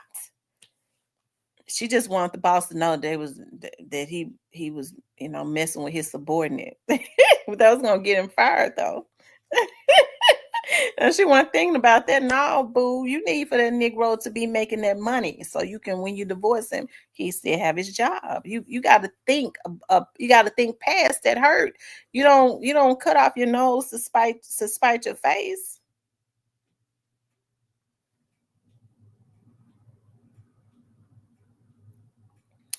And then you have to really be careful about that, because I'm supposed to be at church.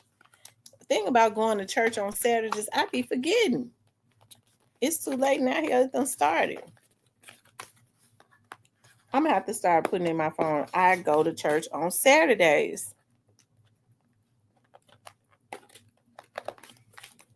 I wish you'd start having service on Sundays. I'm gonna start inviting y'all to my church. It's over there in North Memphis. But now don't come up in there with no foolishness, because you're not gonna leave. You're gonna leave in a meat bag. I mean, I just have to go ahead and because these folks around the Memphis area is something else. You have to go ahead and give them a warning to let them know.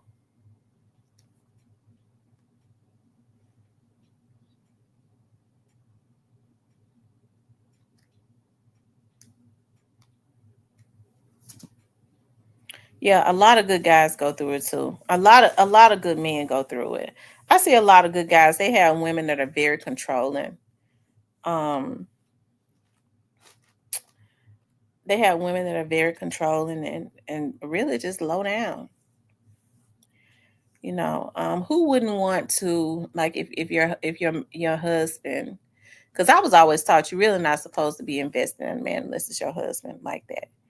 But who wouldn't want to help to invest in your husband that has taken care of you, has your back, that has been a good man, that has, he's taking good care of you, and now he has a venture that he's want to go into. He needs his wife's support.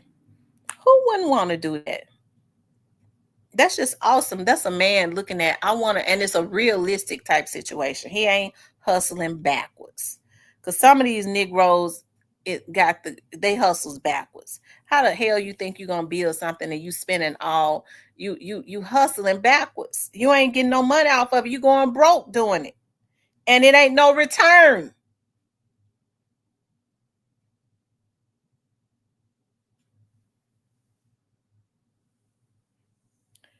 He said, "Good guys attract controlling women." Yeah, that's true. I agree with that. In one form or another. Because there's a crazy type of control, and then there's a manipulative type of control where they seem meek and mild, and they're not really controlling you in other ways behind your back.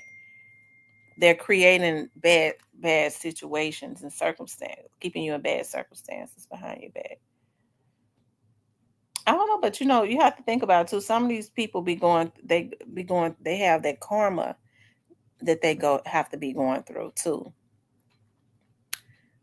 Some of these folks have bad karma wrapped around them too, that they got to go through.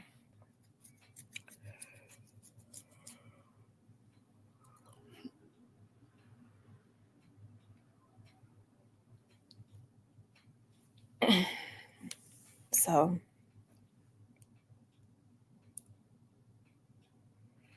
He says men and women get their kindness took for granted. Crazy times right now. Sometimes best to, yeah. People get their kindness took for granted.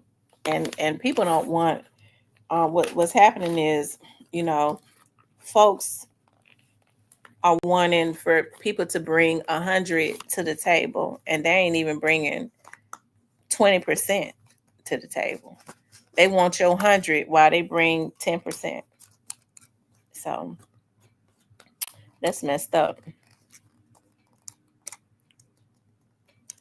Men and women, yeah, he says, like, I can't get why people sell drugs but don't have money to make bond or pay for a lawyer. That is crazy. They sit up talk about how that's because as soon as they get the money, they all on Facebook and on social media showing the shoes. You know, I went to pay $800. I paid $1,500 for these shoes. I mean, they wearing all of the money. They go and buy, you know, they want to show they got a Gucci jacket. Look at what Straight Drop did. Straight Drop killed Young Dolph so that they could give him a rented Rolls, stand in front of a rented Rolls Royce with Gucci North Face. And I bet you that we know the car wasn't his, but the outfit was probably rented. Everything he had was on his body. So he ain't have a damn thing. He ain't have no net worth while he was on the damn run. Ain't that crazy? I can't stand for nobody. See, I be ordering clothes and stuff, but you better know I ain't stupid. I have lots of points and shit. See, I'm one of those, I can't stand for my, like, you know, like Kohl's, I had $25. Okay. And I know that they're going to get more out of me. I had to spend 25 more so I can get that free shipping, but I couldn't stand for that $25 to go back. I earned it. But I wish I love heels, but I'm not gonna go spend no $500, $600, $700, $800 on no heels.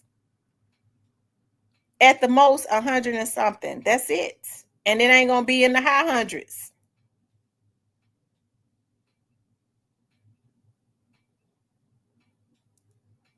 I ain't no damn fool. I don't spend my last on no rags. That means I can't afford it. I'm not borrowing to buy no clothes and shoes and shit. That means I got my priorities fucked up. And I'm too old for that.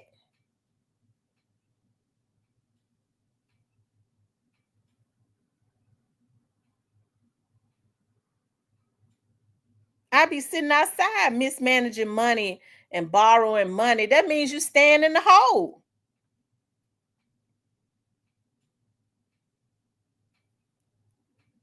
That's true, Nene.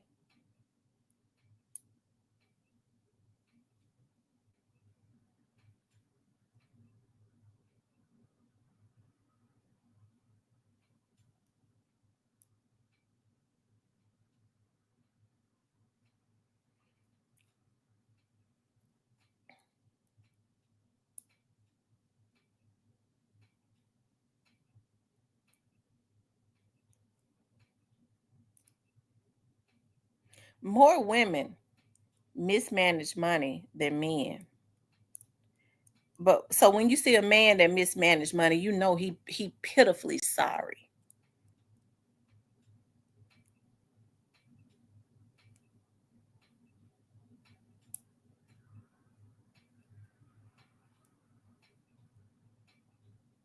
Stan G just posted a video. Okay, I'm getting ready to pull it up.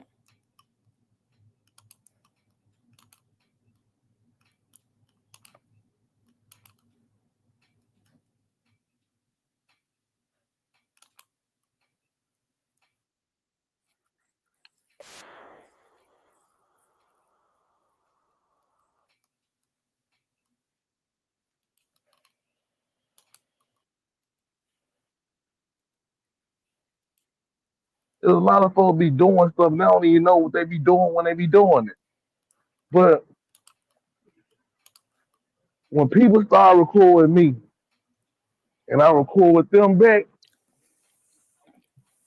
now y'all see why a player gotta be how a player gotta be. If y'all can hear me correctly, Y'all make sure. Hold on. Hey, Alabama hit what it is, man. Yeah. You feel my G up in her. I love that drop you dropped, but that was a cold piece. We gonna everybody know we gonna hit. Everybody know we gonna work. We finna turn them folks up. We finna turn these folks up. But let me let these folks know how a real Memphis player get down because I got some valuable information. And a lot of folks thought I was stupid, but I can't holler my guy because you gotta think about it. When you really locking a certain situation down, you kind of know people will record you on the tail. I already be knowing people be recording me. And let's keep it real. When you record me, I'll record you. Most times. It be going like that most of the time. But thing about it, this is my profession. I ain't never try to be the biggest gangster or nothing like that. Never said I was nothing like that. I told these folks, man,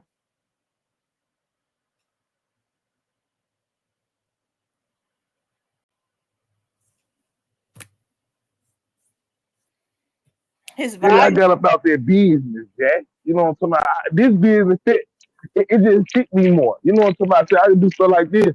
I do stuff like this, and I ain't got to worry about it. Oh my!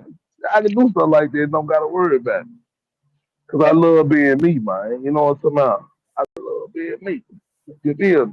But when gangsters start recording you, you know what I'm talking about, and things of that nature, you know, it happened like that. You know, things happen like that. You know what I'm saying? Hey, with my face broke out of anything like that, go man, I'm still the man. You feel me? I'm still the man. Anywhere it goes. But with this information that I got, you know that we know, but I ain't gonna put that part out, bro. I ain't gonna even do you like this. I ain't gonna do you like this. But I'm gonna put out part three though. I ain't gonna go too deep into, you know what I mean? But I gotta put out part three. If I ain't put out part three, it wouldn't even be a part me. It wouldn't be a part Stan G. You feel me? Ooh, then hey, y'all run them lights up. Everybody in the building, run them lights up, give me hyped up. Y'all see me in the building right now. Look, I need at least 25 lights right now. Let's go and drop the part three. Let's go and drop the part three. If y'all give me 250 likes on this jump right here, I'm gonna drop that piece that everybody needs to really hear in the game just for dog. That's the only thing I'm gonna say. Just for dog. 250 views because we gotta get these out there. You feel me? We gotta get this out there, and I'm only gonna keep it real with the streets, and I'm gonna do with the streets.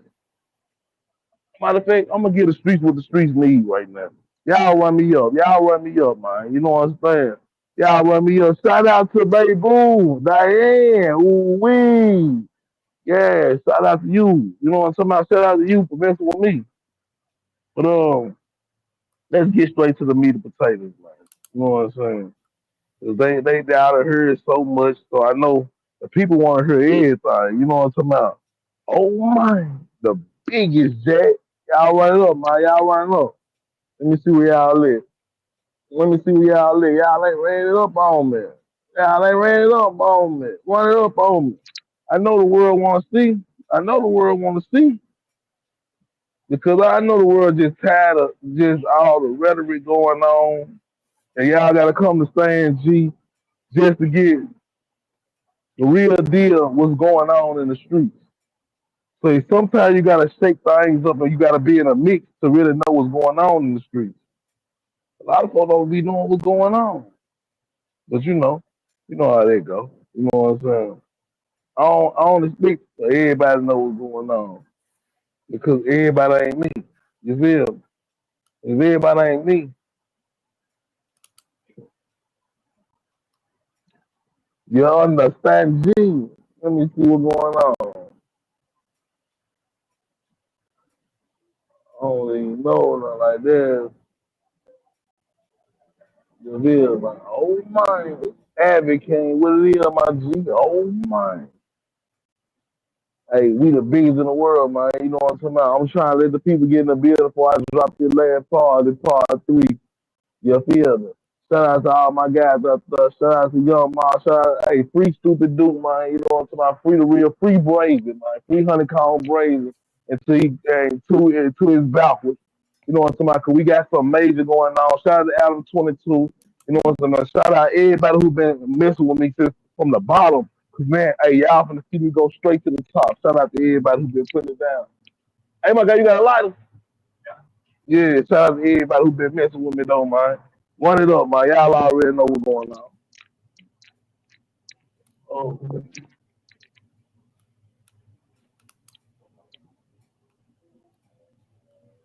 Mm-hmm. Y'all want them lights up, man.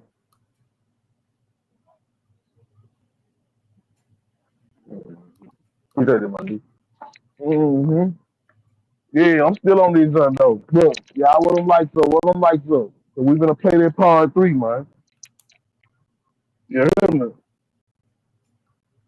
See, this street rich thing, G. So you know, I do my show on the street everywhere. I might be front of your house doing my show, man. Just come out and show me love though. You feel? Double tap that screen, man. Run it up. Double tap that screen, man. You know what I'm talking about? We the biggest team that's doing it right now. Hold on, matter of fact, let me get my guy. Let me get my guy. Yeah, man.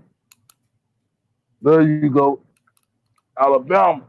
Run it up, run it up. Mm-hmm. And let's get to the meat potato now. Y'all ready? Y'all ready? 'Cause I know y'all can hear me right now. You know what I'm talking about? I know y'all can hear me right now. You're here. And this is exactly what's going on, man. We put strong in the game, man. You feel? Let's run it up. Get my bread and butter, fool. How could you not corroborate what it took? Because nigga, you stop calling. I'm like, damn, nigga, I don't even know what the fuck to tell the people. I'm like, man, Y'all can hear me? nigga, I already gave you some money, nigga. You supposed to get this nigga anyway. You can't hear it.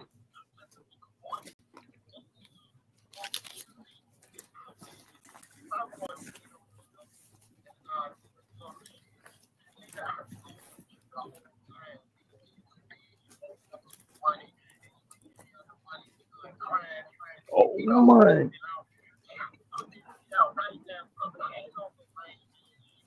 Well, bro, at the same time, you saying you can do that, bro. I'm a hustler, bro. I'm trying to do this shit, nigga. I ain't saying I'm the biggest nigga in the world with this shit. Why everybody think they can expose me?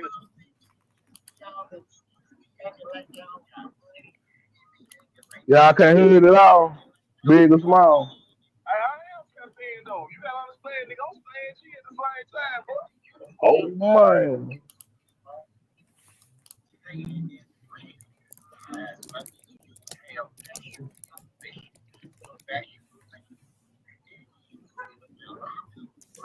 No, bro, I wouldn't lie to the world. I'm hearing this from another blog, but then the other blogger told me something, another nigga told me something, another nigga told me something. Like, everybody saying you locked up, bro. I'm talking about Oh man. Y'all want them lights to get me hyped up, man.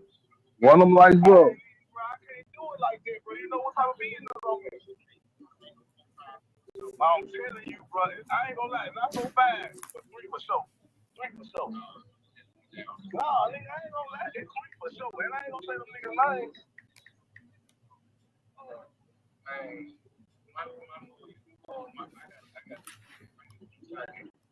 Talking about honestly, industry are going crazy. Oh my.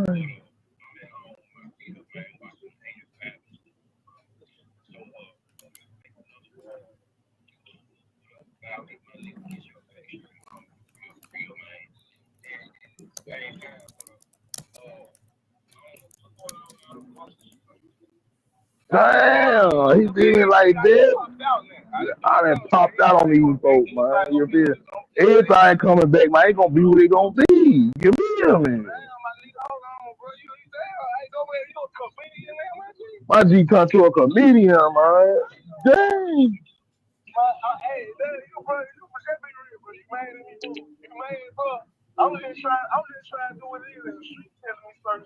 Oh my.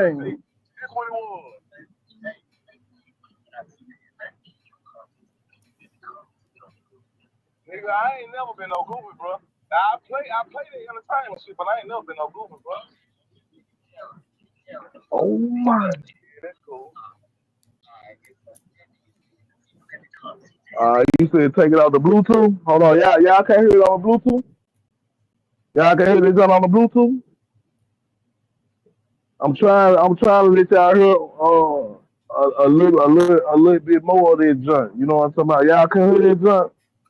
Oh my! Shout out to Lawrence Blunt. Hold on. I said Lawrence Blunt. Ooh wee. Shout out to you. You already know we're going. Y'all shout out to all y'all folks. My shout out to everybody coming through this time. Y'all know we're going. Hey, matter of fact, run me up, man. Run Stan G up, y'all. Show me love, man. Show me some major love, man. Everybody get out the gangster major, start faking like turkey bacon. It's really real, and I'm gonna tell you folks exactly what it is. Oh my! But y'all can hear that joint. Y'all can hear that joint. It's low.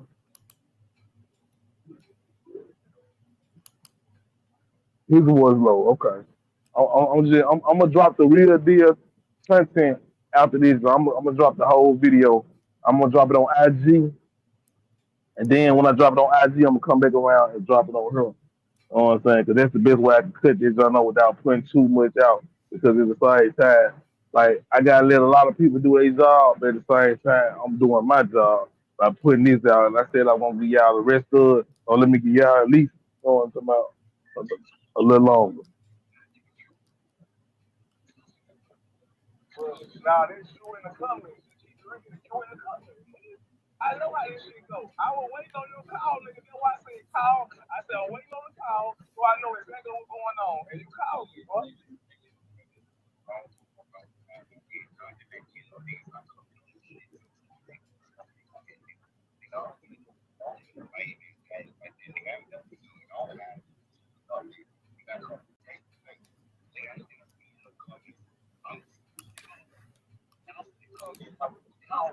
Exactly. Woo! I am really trying time, but she doing it. Hey, big Okay. hey, Ryan. Hey, the violin. I'm gonna tell the people. I'm gonna tell the people, man. Hey, look. I'm gonna tell the people. If you in the 8 bedroom, 85, and you say you don't do no hide in the bush. He don't hide at all. My guy don't hide. He gonna walk up and do you. He gonna walk up and do you. Real Memphis killer. Quit, you a cold piece, my G. You a cold piece, my G. But you know what I'm saying? Everybody do their thing in their own type of way. But at the same time, man, today is one of them days. Y'all see how it look out there. It's raining out here, man. It's raining. Jack. It's raining. And that's how it was when Dawg ended up meeting his demise. The next couple of days, it was raining all through the city, Jack. Oh, my. And it's a sad game, bro. You know what I'm saying?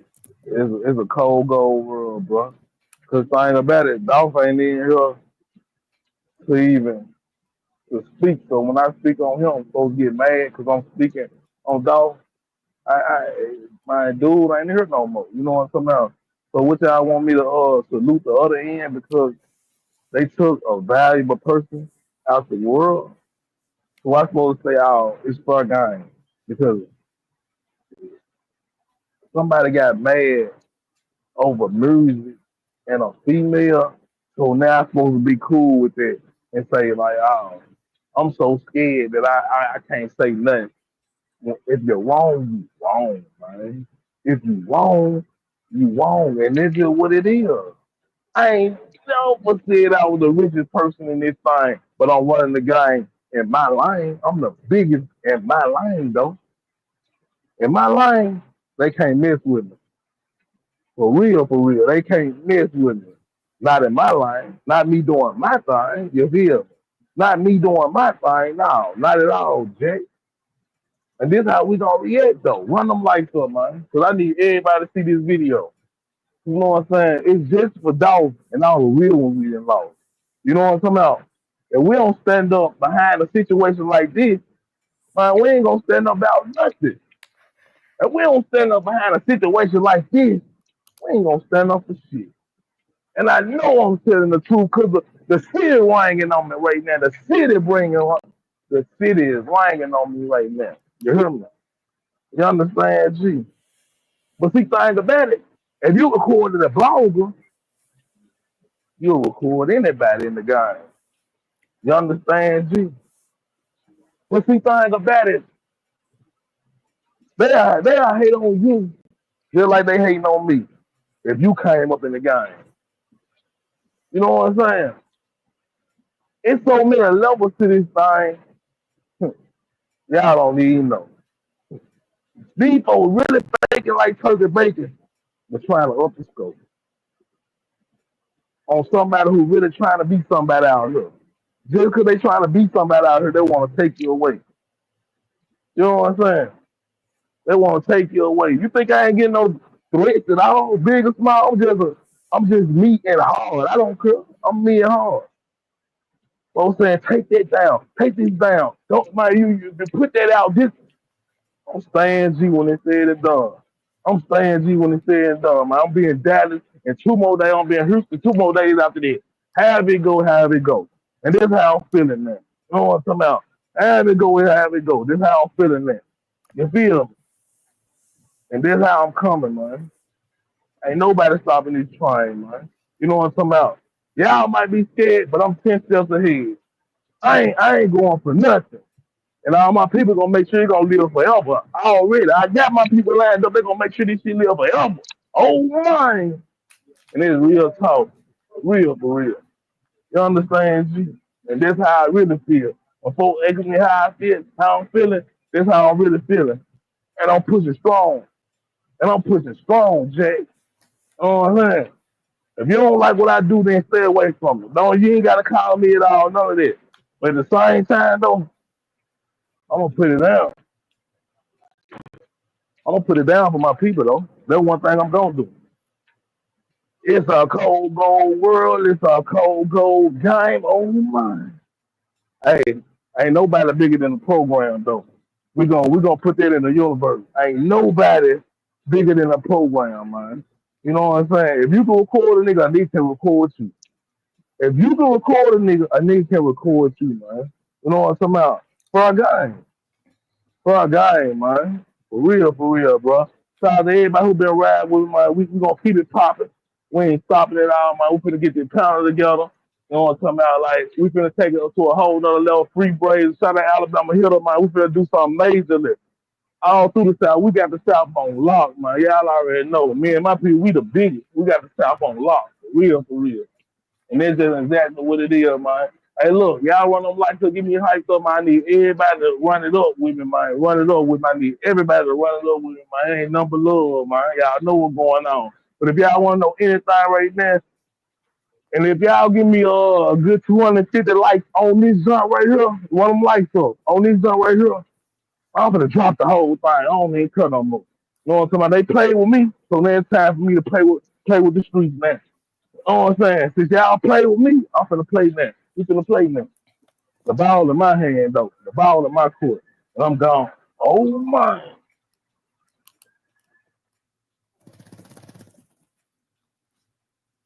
Oh, my.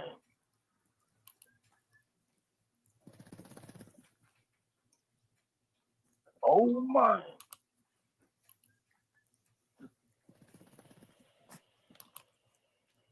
Oh, my.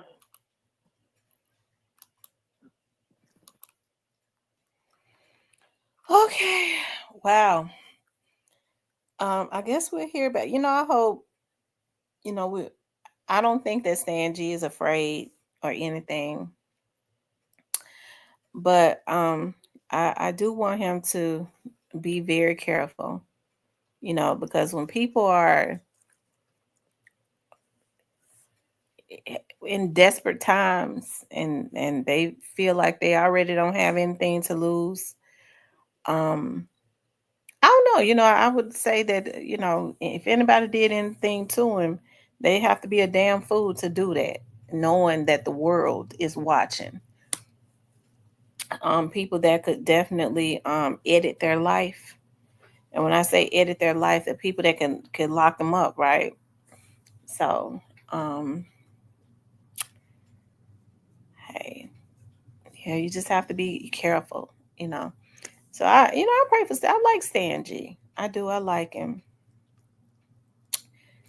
I don't think he be. I don't think he be meaning no harm or nothing. Um, I think the things that Stan G has put out, he wouldn't have content to put out if they didn't give it to him. They give it to him to put out. So walk lightly, Stan G. Internet is something else. Yeah. Yeah. I like I said, I like Stan G. So I mean, I don't feel, because normally I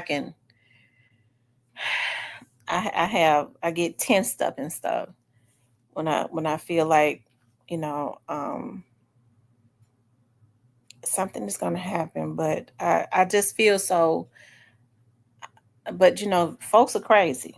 Okay. I don't think quit on no drugs or nothing. So I don't think he'll go and do no crash dummy stuff knowing that the world is watching, right? Um so yeah. Yep.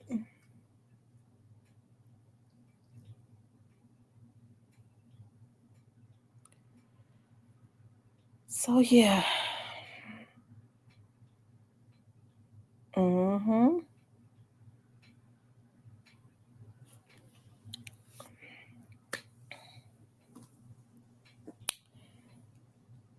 Mm, mm, mm. I don't know. I didn't think people could be so fickle, so fickle. Because the internet is just that. I'm talking about like when people be talking, because I be talking shit and stuff all the time. You would think people so fickle to want to call and threaten folks. Okay. But they do. Um the last person that called and threatened me, though, I think they probably just felt like it wasn't worth it, because I went crazy on them. All that hollering and screaming and calling them back and going and filing reports and stuff. They blocked me. So I guess they felt like she crazy too.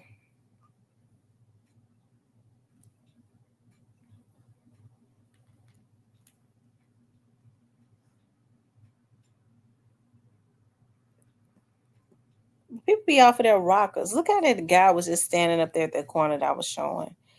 Um, Waiting on the girl, because he claimed the girl took some money from him. We don't know what went on, but to just kill somebody about some money, that's sick. That's twisted.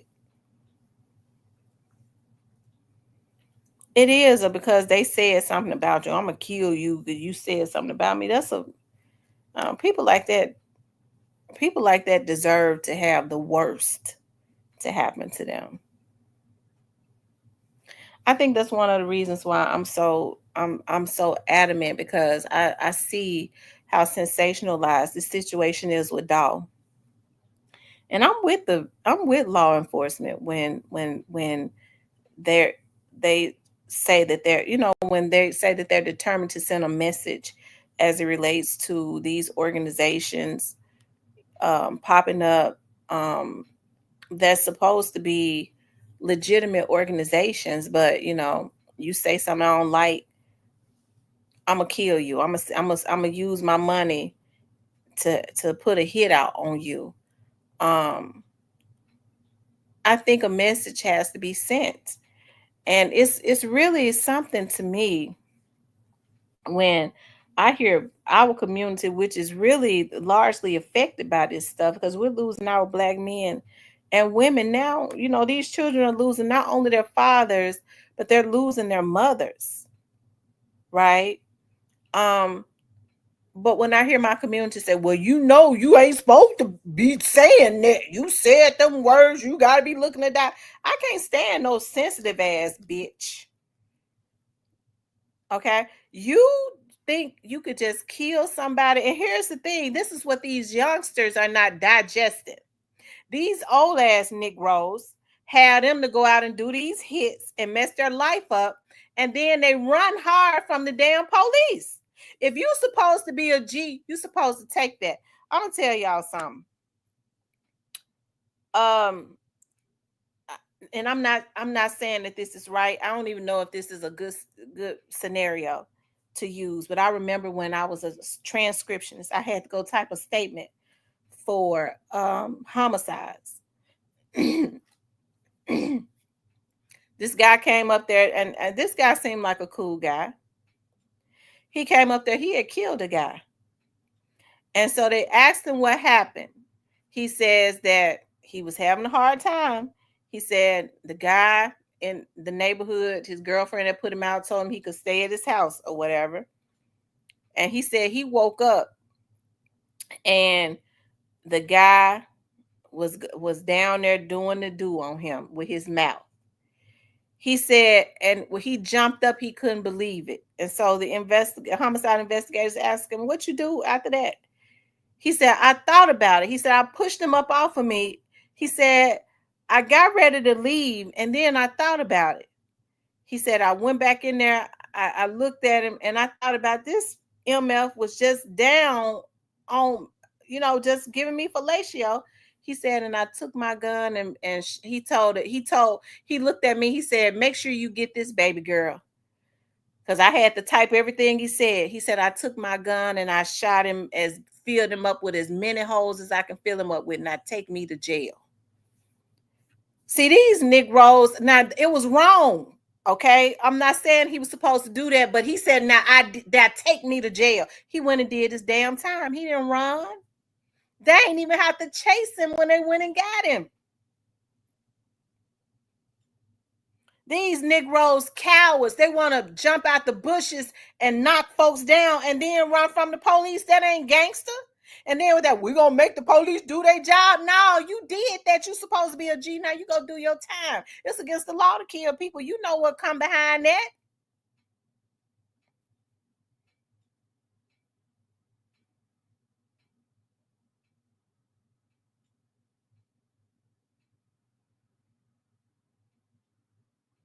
Okay.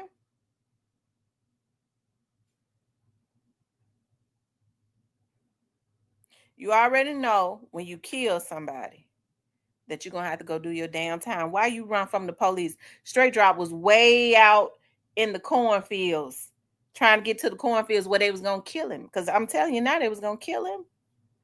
Straight Drop wasn't going to be seen no more. And they was going to make these young dudes think Straight Drop killed Dolph and they hid him out. The police can't even find him now because he was gonna be dead in them cornfields in Indiana. The other half of my family is out there in Indiana. So I know how it looks in Indiana because I believe he was on his way to the damn Fort Wayne area. All of my family members worked at GMC out there. So they done lived in Fort Wayne, but they, Indianapolis, all Muncie, all around those areas. So I already know how it is. They wasn't going to find him no more. But they was going to make these youngsters think that they had him hid out. Straight Drop over there in another country somewhere. They took care of him. They sure took care of him. They was going to take care of him. The best thing that could have happened was that Shondell got scared and turned him in because that's what, okay?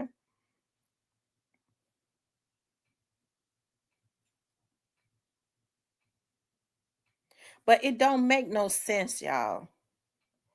And I don't know if Shondell turned me in or not, y'all. Don't go kill him. I'm just talking shit that slipped. I'm just talking, okay? Don't go kill that boy. He trying to work and stuff. Leave him alone. Okay, then leave him alone. It says, eat it, you coward, because you are going to be eating something when you get to the penitentiary, unless the streets get to you first. Okay. So I think it's a darn shame. You know, I when it gets to this style situation, see, I don't love to hate anybody. Okay, I don't.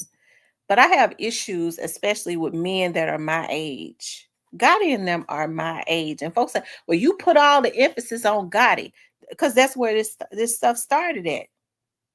Jook got caught up in being loyal to his brother, too loyal, and all the rest of them too. That's going down, and all the rest of them got caught up in greed. The ones on the low hanging fruit got caught up in greed, and it's just a price to pay for that. You have to reap what you sow.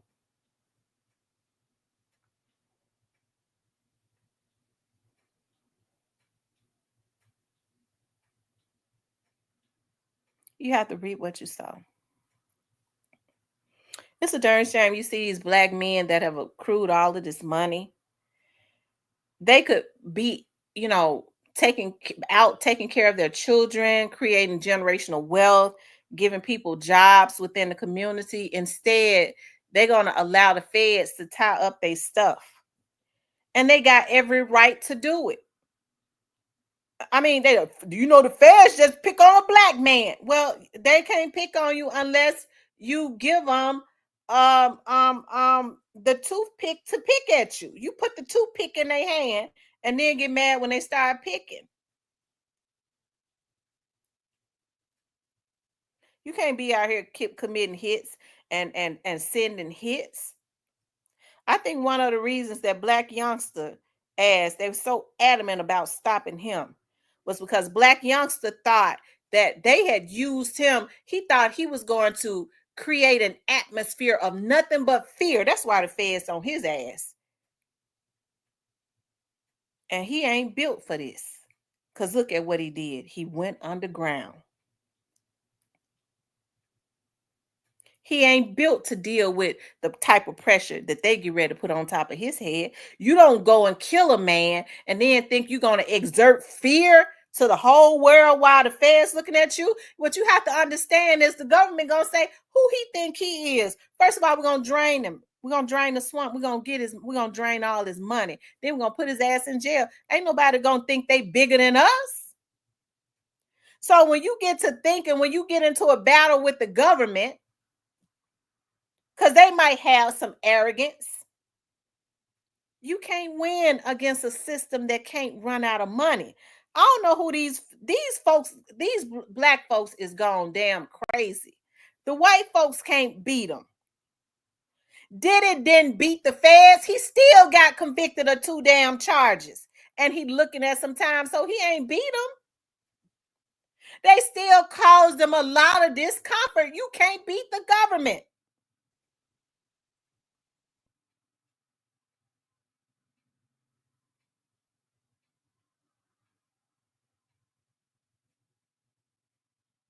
I told y'all almost 4 years ago, my friend told me that one of those FBI agents said, ain't nobody spending no hit money but the lawyers.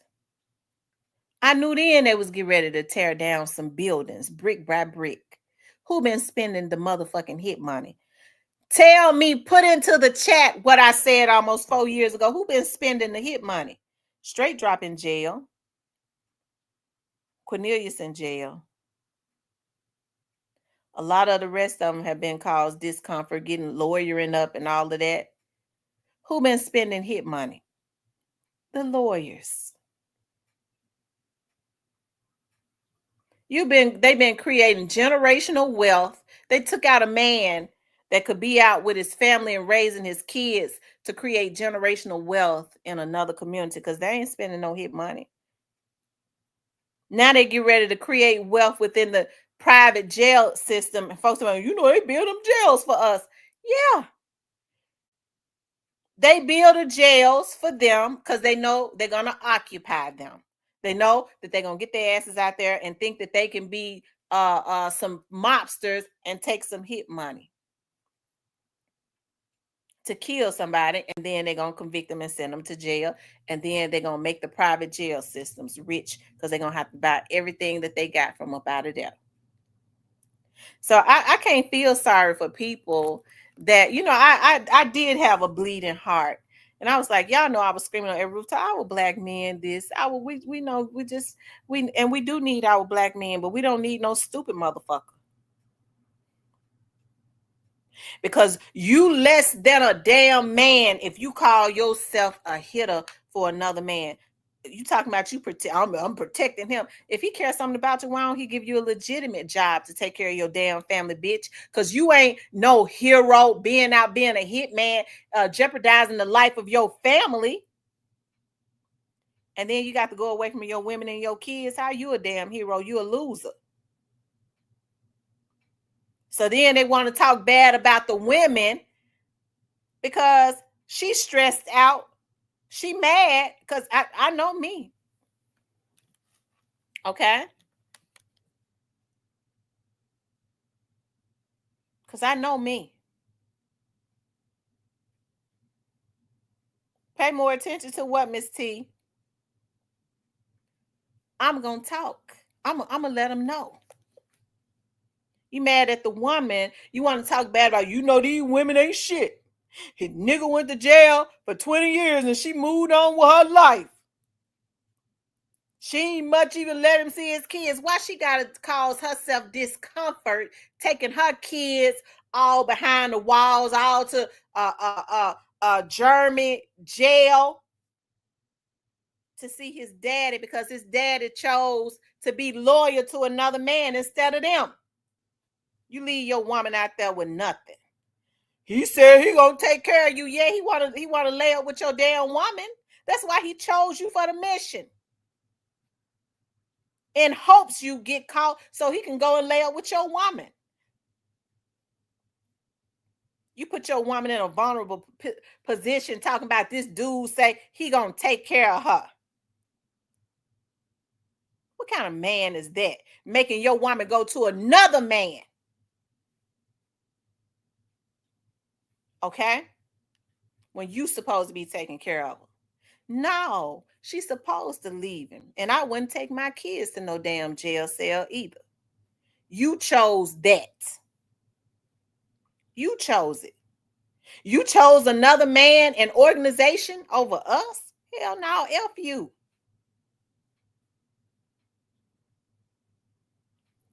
And so a lot of these women ain't standing up to that either because they scared or because they like that fast money.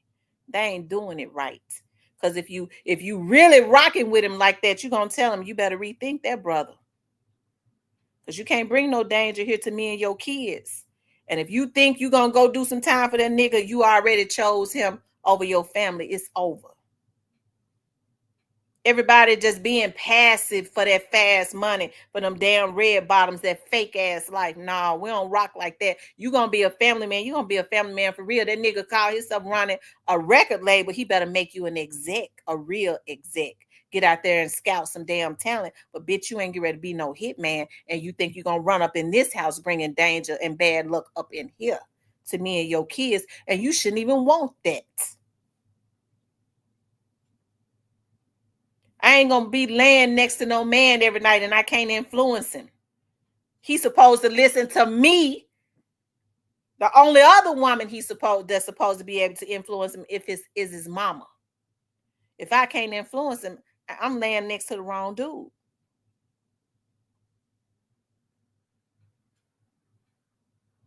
But folks are passive about stuff because they like that fast money.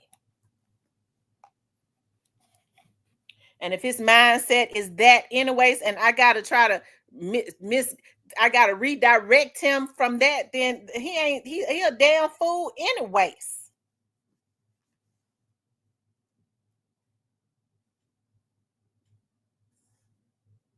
Okay. Miss T, pay more attention to what, love? What you talk about, love?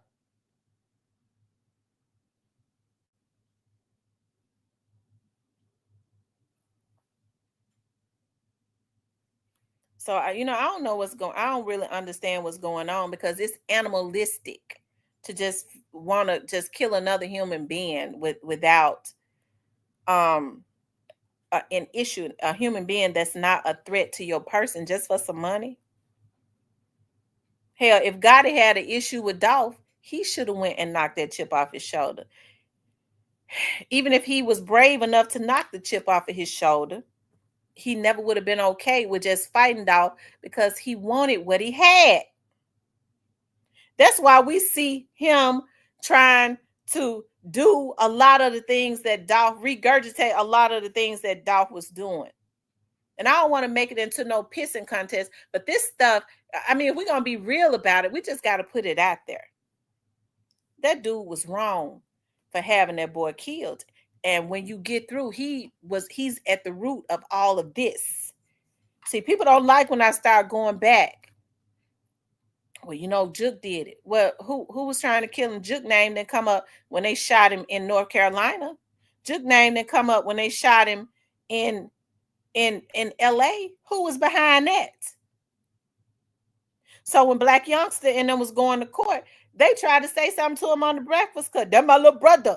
That's my little brother. He had Black Youngster with him everywhere because he was finessing him. Black Youngster was in the seats that Straight Dropping them was in at one point. That dude was driving the car, and he was instigating and driving that damn car. He didn't stop until they killed that boy. So he got to have some discomfort. We serve a God. There is a higher power. Okay? And so they killed him, and it was public, and everybody that was involved. It has to be public, because God says, when I get them back for what they did, you will witness it. We witnessed how they slain that boy down for no reason. And so now we got a witness to get back, because we serve a just God. So that's just how it is. It don't matter what nobody say. We could all be rooting for him. Everybody can decide we don't want none of them to get their payback, and they still gonna get it. Why? Because we serve a just God. You got to reap what you sow. It ain't no way around it. So when I get on here, it ain't coming from no place of hate. I don't hate nobody. I just know that it is essential that these folks, these young dudes, see these folks pay retribution to what they did to this man, so that they can see that it ain't sweet. They was wrong. And like the police said, to make matters worse, not only did they kill him, all the people that they knocked down after him, y'all think they don't know that? Thinking to try to stay out of jail. Now, you supposed to be a gangster, and you kill this man, and because you scared to go to jail, y'all start killing all these folks afterwards. They lucky they ain't looking at the death penalty, but who knows what they're gonna be looking at with the federal case. Some of these folks.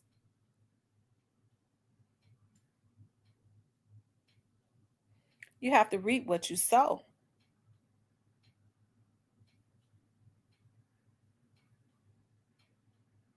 And so I think a lot of people in our community need to learn how to deal with their emotions. They put themselves in these pickles, and not one time you heard all of these people are from Memphis.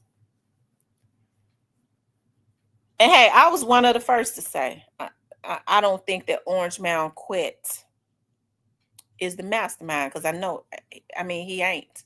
I don't know what the DA got on him, but from what we see, we already know there are people ahead of him. But Orange Mound Quet ain't said not one time, and he had the opportunity to do this when he interviewed with Stan G. Rest in peace to that dude. I wouldn't wish that up on him. He had the opportunity to show people that he was human.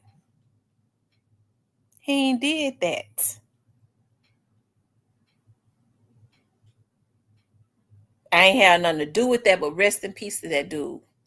He did some good things for Memphis. He ain't do that. That's what folks was waiting on.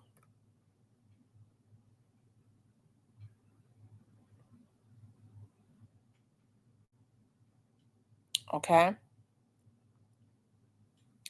So, the Bible says that we're supposed to show reverence to the elders, and the elders are equivalent to the OGs, right?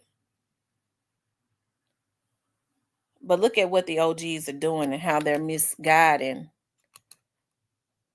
the youth that really is the future, right? They're the future of our people.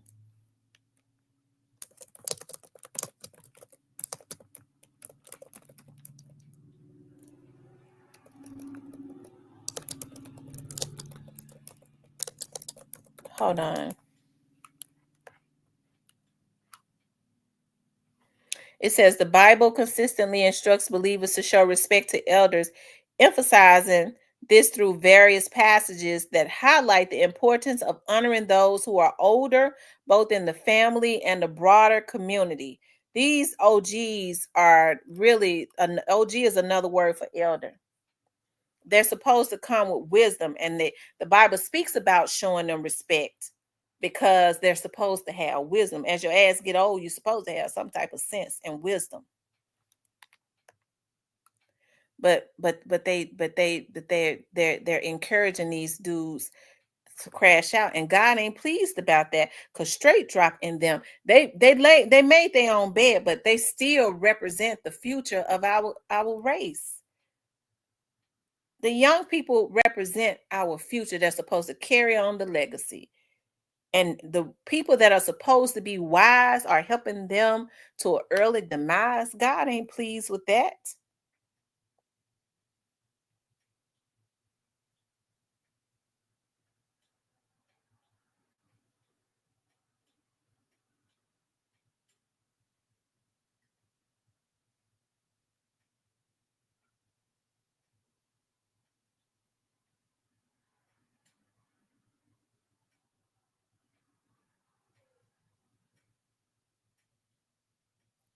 Now, one time when Dolph was killed, that's how everybody knew. See, it's not what a person say, it's what they don't say. I be listening for what a person say or what they don't say. When that boy was killed, the only person you had to say rest in peace, and they wanted to crucify him for that, was Big 30.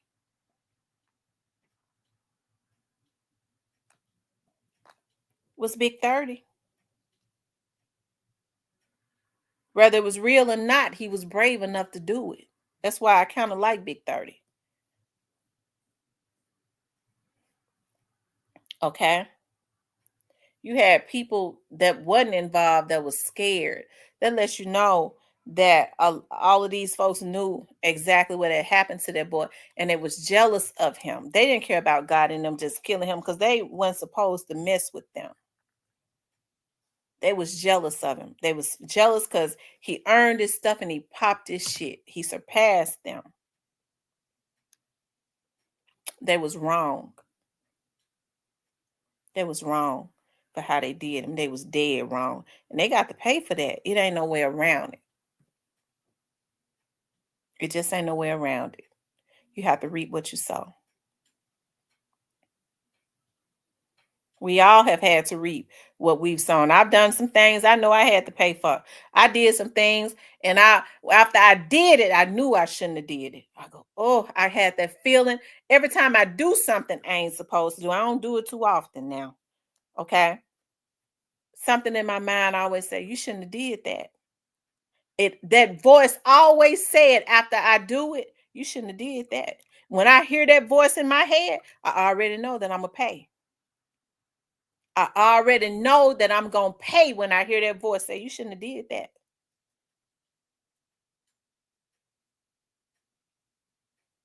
So we all have to reap what we sow. And it ain't nothing no different in this situation. That boy laying down there in his grave because he wanted to walk into a cookie shop and get him a cookie, and folks want to blame him for that. How bottom feeding can you be? He didn't, their dog fault. They wouldn't have killed him. He shouldn't have ran into that cookie shop. He ought to be able, he earned the money to be able to go in there and buy the whole damn cookie shop. If he wanted him a cookie, he had the right to walk up in there and get a cookie without them killing him. That's how twisted our community is. They want to blame the victim. You know, he shouldn't have had that $250,000 car. He worked for it. I had to tell one of my exes, and I like my ex. I like him. I'd still be with him if he was some good, okay? Because I liked him. He had a cool personality and everything. But I had to tell his no good ass. Well, you know, Dolph was riding around in his hood in that expensive car. I said, okay, what was wrong with that? Well, he was showing them folks up. I said, what he showing them? That if they put their minds to it, that they can go get them one too. I said, if they thinking any other way, it's something wrong with them. What you mean? Well, you know, you can't ride around like that in them cars like that. That make them feel a certain way. Well, then they just don't have to damn deal with it. Because if it didn't motivate their ass, they ain't worth the damn anyways. He said, what he's supposed to do, get in a hoopty and ride around in his hood to make him feel good? That's the reason why I say our mindset have to change. I've heard a lot of little shit. I was sitting at my auntie house one day and I was listening to a dude say, well, you know, Dolph, he used to get my nigga to do his artwork.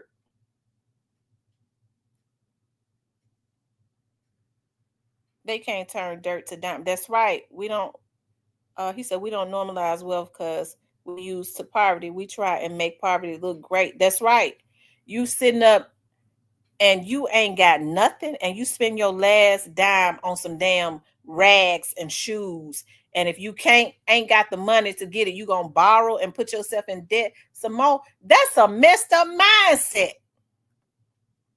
Every dime you got on your body. Every dime you got is in your pocket. What's wrong with these women? These Negroes put, yeah, girl, I went with him. He had a big bankroll. Bitch, all he got, everything he got is in his pocket. He ain't got enough. He can't even take care of you. He can't take care of no family. And you went and got pregnant because he got a bankroll in his pocket. If all you got is that bankroll, everything you got is in your pocket, you ain't got enough for me. Unfortunately, a lot of people in our community ain't used to nothing. They don't know that.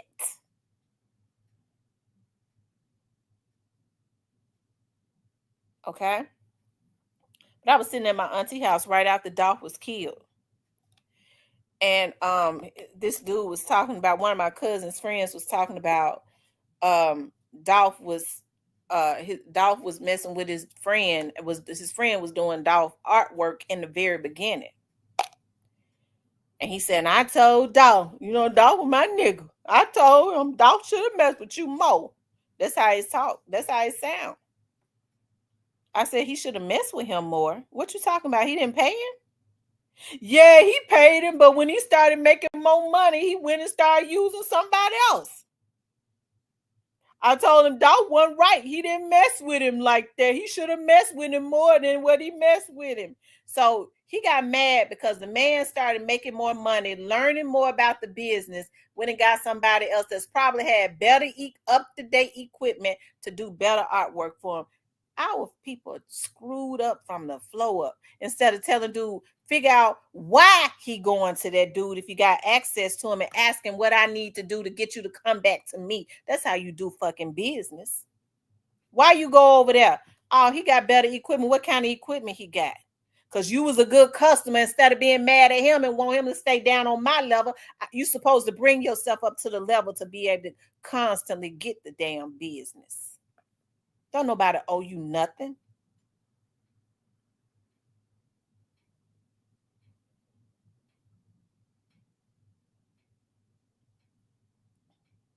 Okay.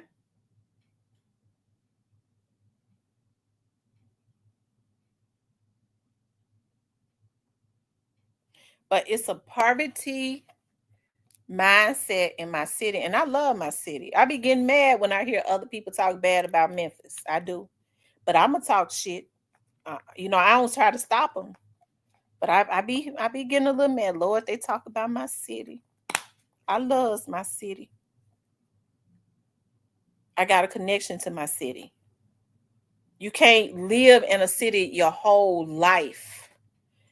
Like my heart still light up when I have to go around the South Memphis area because I walk them streets. I get to think about, damn, I remember when we was coming down South Parkway, we was going down here, and when I go and I see the houses and shit boarded up that my auntie used to live in, like, dog. Every time I ride past what used to be the Clementine apartments, I used to well up. I used to go, damn, I remember when the many days that we used to pull up in that driveway. And I mean, it was just more family orientated. We didn't know we was poor. We had fun as kids.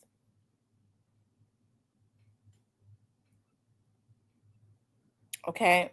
But now everybody got the mindset, and a lot of these older dudes, like Yo Gotti, like Orange Mound Quet, like Big Jook, like Head, okay? They running neck, and we all the same, around the same age. We came from a different era. They know damn well, even when they was out there hustling like that, they didn't do this shit. They know that. They know that. They know we didn't do this. We came from a different era. We was taught differently. That's why I be on top of their damn heads. And if you call me trying to interview, because they have, when they call me trying to threaten me, they don't do it no more. I get the hollering and screaming and looking up numbers and having folks to trace shit and calling them back. They get scared and block me. They say that bitch crazy. Okay? Because I don't like for people to threaten me. It makes my flesh, it sends me into another dimension. Okay? You don't think you're going to threaten me for getting on my blog saying what I want to say. It makes me think about, that's why they killed Dolph. That witchcraft, think they can control somebody. You don't say what I don't want you to say. Ooh, okay, because I'm, see, right there. This, I almost lost my temper. I've been trying to keep it together. Because I don't like for nobody to try to tell me what I can and can't say. That's one of my pet peeves.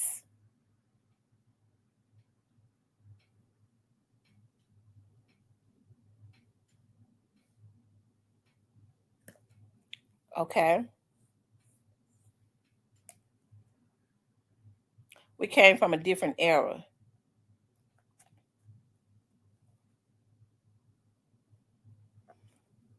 And I was listening to one of Orange Mound Quit's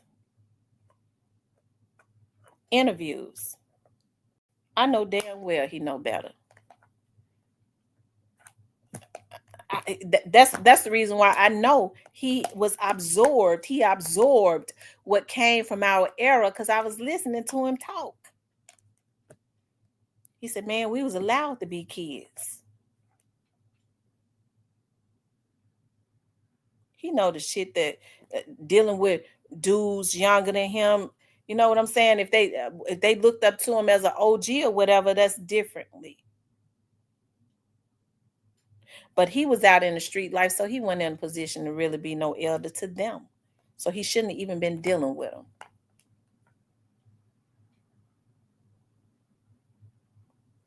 If he was, Juke them wasn't supposed to get in the motherfucking inner gate.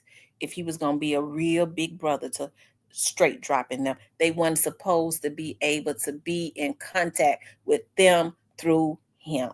That's what I'm talking about. If you're going to really be a real OG and elder, you don't let the snakes in the gate, in the inner gate, to be able to get to the youth.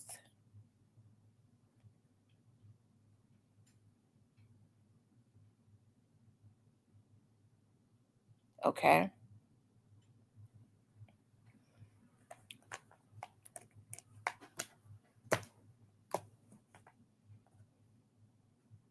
And so now, what we're looking at a lot of empires. These dudes have made a lot of money. What Head and God in them have built has been amazing. They was building their stuff. Why was they mad at Dolph for building his? See, I can identify with Dolph a lot, not just because he's a Leo. Like myself, I know how we Leos are. I'm very isolated. I'm a thinker, and I'm shy, and I'm reserved. When I ain't on here, I don't do a whole lot of talking, y'all.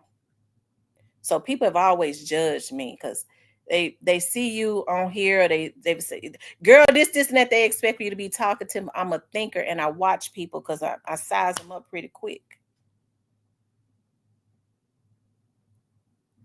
And it's very often that I realize I don't want to be in here with them. They too messy. I don't want to.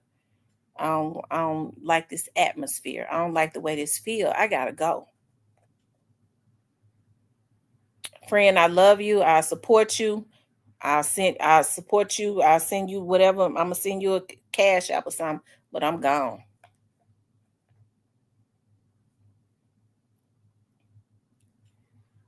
But young Dolph popped his shit.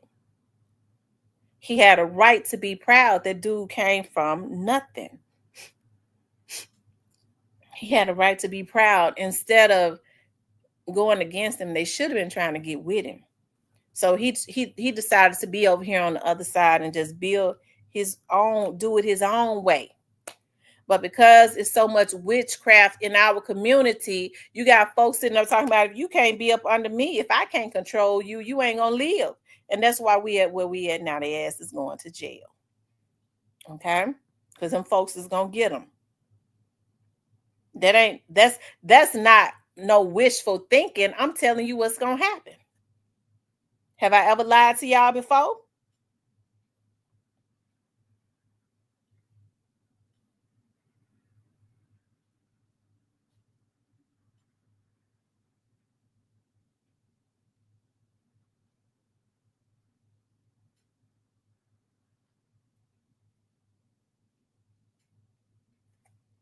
So we got to do better in our community.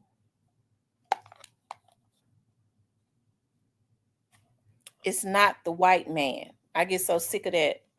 The white man's this. Look, this what them Europeans is. Them Europeans is want to keep us in bondage. Ain't no white man made you go out and kill a whole family. Ain't no white man made you go take a hit to kill young Dolph. Your own greed did that. Your greed. Wanting to come up off the back of somebody else's demise is what did it.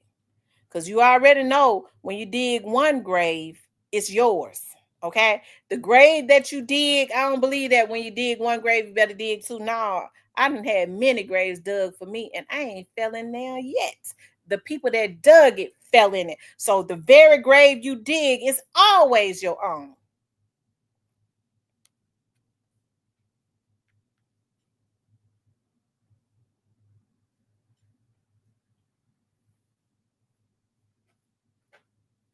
Okay? That's right. The white man's this. The white man's this. These Europeans this.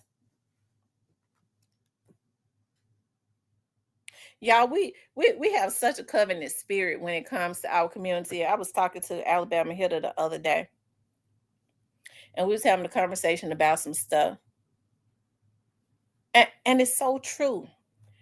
We don't have an issue with other people hijacking what God has automatically blessed us with. We teach them everything that they want to know as it relates to our culture, and then they get rich. We don't have no issues with other communities doing it as long as it's not the Black community. Okay? We teach them. I was looking at how now you have, and I ain't got no issues with it, but hey, how we have a lot of they're saying that a lot of braiding shops, which was mostly African and Black girls, you have a lot of Caucasian women that are opening braid shops and doing like the twist and African hair braids and shit like that. Okay. We see now how, and I don't mean no harm, how the Asians just hijack the Black community. They just come into our community and hijack it. The beauty supply stores, we're the number one we're the number one buyers. I'm looking for the other word. I can't think of it right now as it relates to patronizing these stores. Okay? Consumers. So really they're supposed to be owned in our community by Black people. We can't even get together and do that. The Asians are able to make a profit because they don't try to hide nothing from each other. They get together and pool their resources and buy their stuff in bulks. They ain't really competing with each other because they understand if I get one in Whitehaven, I can have a beauty supply store at Rains. It's people that live around Rains Road, and I can have one, my beauty supply store right here on Elvis Presley, right up the street. It's people that's gonna come there because it's people that live around Elvis Presley. I ain't gonna tell them. I ain't gonna tell nobody where I get my stuff from. We want to hide everything, and then you think you're gonna charge $4-5 more? Hell no, ain't nobody coming up in your shit. Instead of getting together and pooling the resources and buying in bulks, that's what they do. And so now, and so we let people come into our community and hijack our community as long as they're not Black. And because we don't want to see other Black folks with nothing. We'd rather kill them than to see them to rise up, because we want them to stay in the bucket with us. And so now what's happening is I walked into Golden Beauty Supply Store. I used to love that beauty supply store in Whitehaven, Golden, right there in the Whitehaven Plaza. I used to love to go in there because their prices were a little cheaper, right? So I walked in there and I was looking at the girl at the counter, and I kept looking at her. I said, she got a real olive complexion. And then she started speaking in her language, and I was like, that's not Vietnamese or Chinese or whatever. That's not an Asian language. And so I asked her, I said, do you work here? She said, oh, no, we just bought it. I said, you have a different accent. I said, you don't mind me. Are you Oriental? No, I'm Hispanic. So then I started going into it. So the Asians have started selling their beauty supply stores to the Hispanics. They're cornering the market. Still, Black folks can't come together enough to try to buy out and corner the market as it relates to a lot of the beauty supply stores, and we're the number one consumers, and they're in our community. We're supposed to be the damn ones owning them. It ain't the white folks' fault that we don't know how to come together to get wealth. As soon as we have somebody to rise up like Young Dog, we trying to kill him, and did kill him. And so that's why it is important to make sure everybody that was involved in this shit take their motherfucking asses to jail, because we can't continuously let people gun down leaders in our community that's helping our community just because they said something that they didn't like. Take your ass to a damn tutu class and bend over and do ballet if you that damn sensitive, okay? If you don't want nobody talking about you.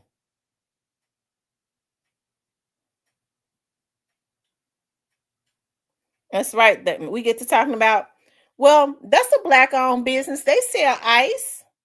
Why you go all the way down there? Why you go all the way to Germantown to buy some ice?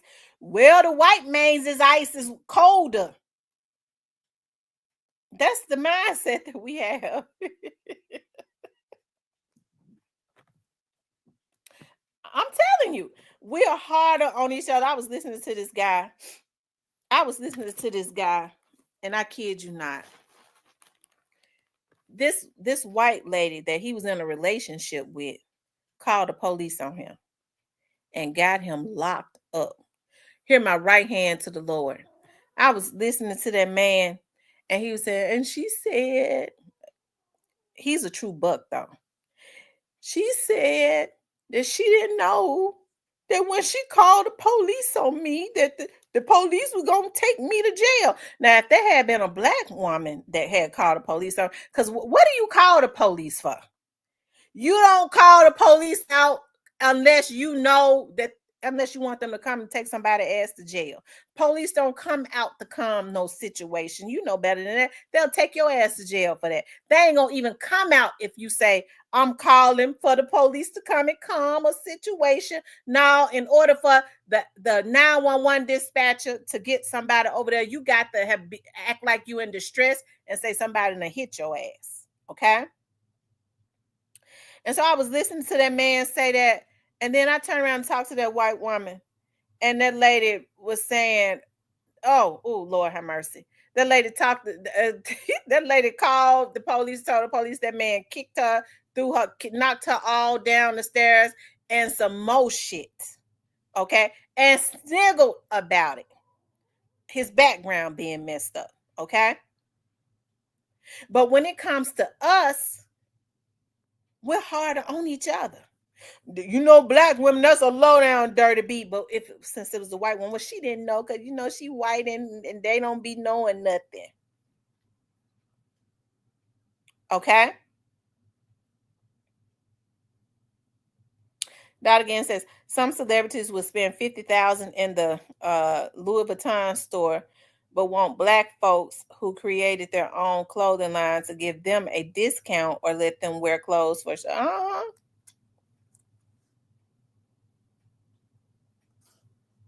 He said Mike F says whoever gets to the phone first going to jail.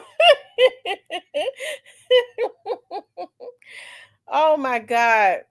I thank God though. I've never had to call the police on I'm not gonna be with nobody where I gotta be calling the police on them. I'm serious. I mean I'm not.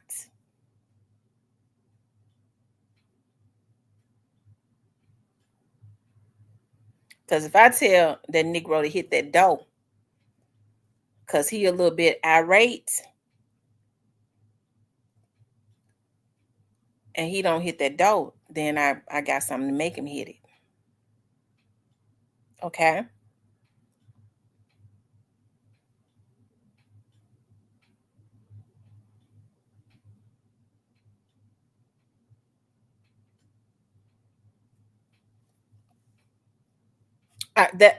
Tony, that is absolutely the God's truth.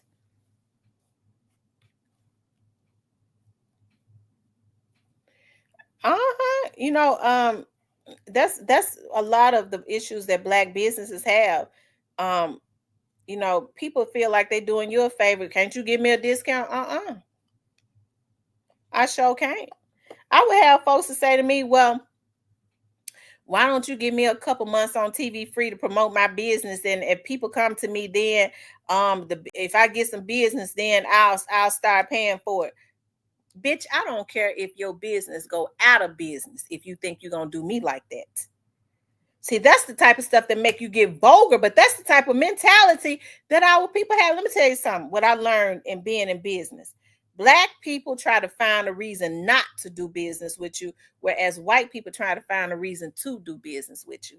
They're going to pay you what you want as long as they know you can do the job. Black folks going to be trying to find a reason not to pay you after you do the damn job. That's why you have to get all your money up front. They want to put their churches and shit on. They running all over there to Channel 5, being overcharged. Channel 13, they want to show, yeah, I went over there, I paid my money. I showed that white man's that I had the money to pay him, and he overcharging him. But see, a black girl in business, can't you trying to build your business? Me being on your channel for free gonna help you. Nigga, I don't care if you have a stroke in that pulpit and die. Okay? You won't be doing it on my channel though. Excuse my French.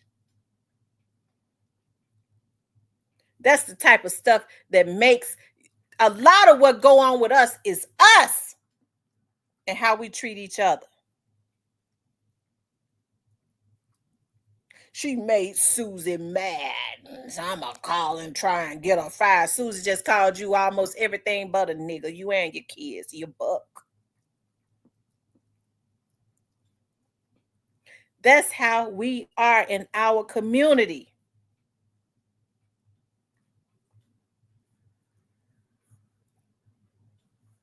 I gotta prove to Susie that I don't like her, so I'll call and get her job. That's because that's what Susie been calling and doing to you, you buck.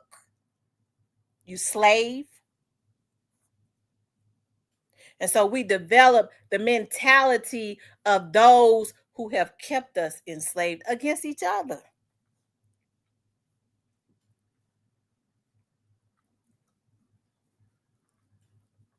Okay?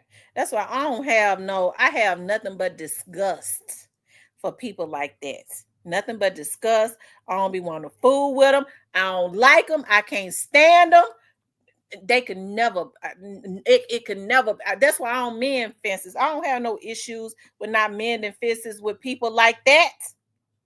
Some people are just too disgusting for their own damn life.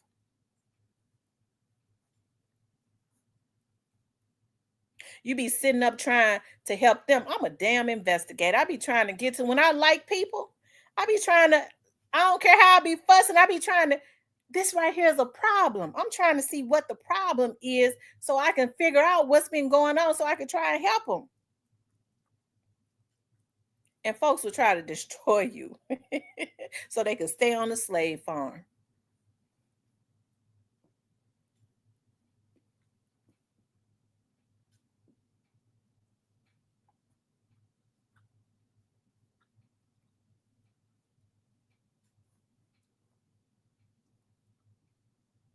Because when people think that they are smarter than you, they'll let some stuff out if they think you dumb. See, they used to dealing with dummies that's on autopilot because they keeping us sedated and shit.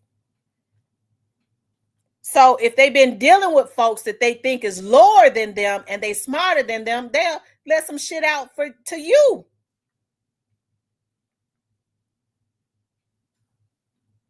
I always knew how to get people to tell me what I wanted. It's a gift. But they so used to thinking that certain people that they are around, that they're smarter than them and better than them, they think that they could say anything to you and it's go over your damn head.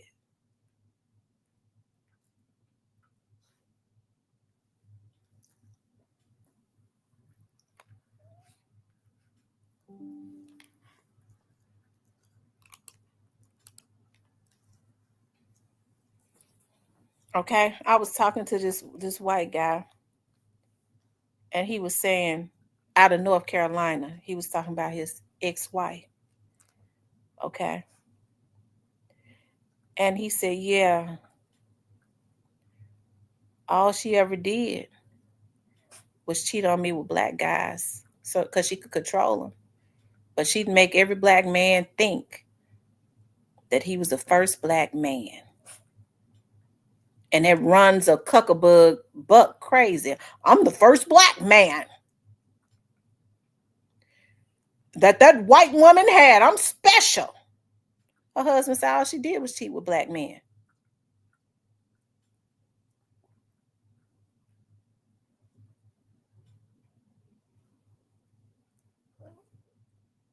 Okay? But it's something wrong with the mindset of the people within our community.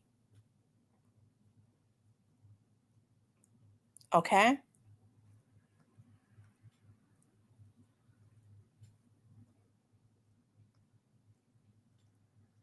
The man said, I'm not racist. But I understand she needs to control, and she exerts some type of control over black men. So I let her have that with the bumps on her lips and all. Okay?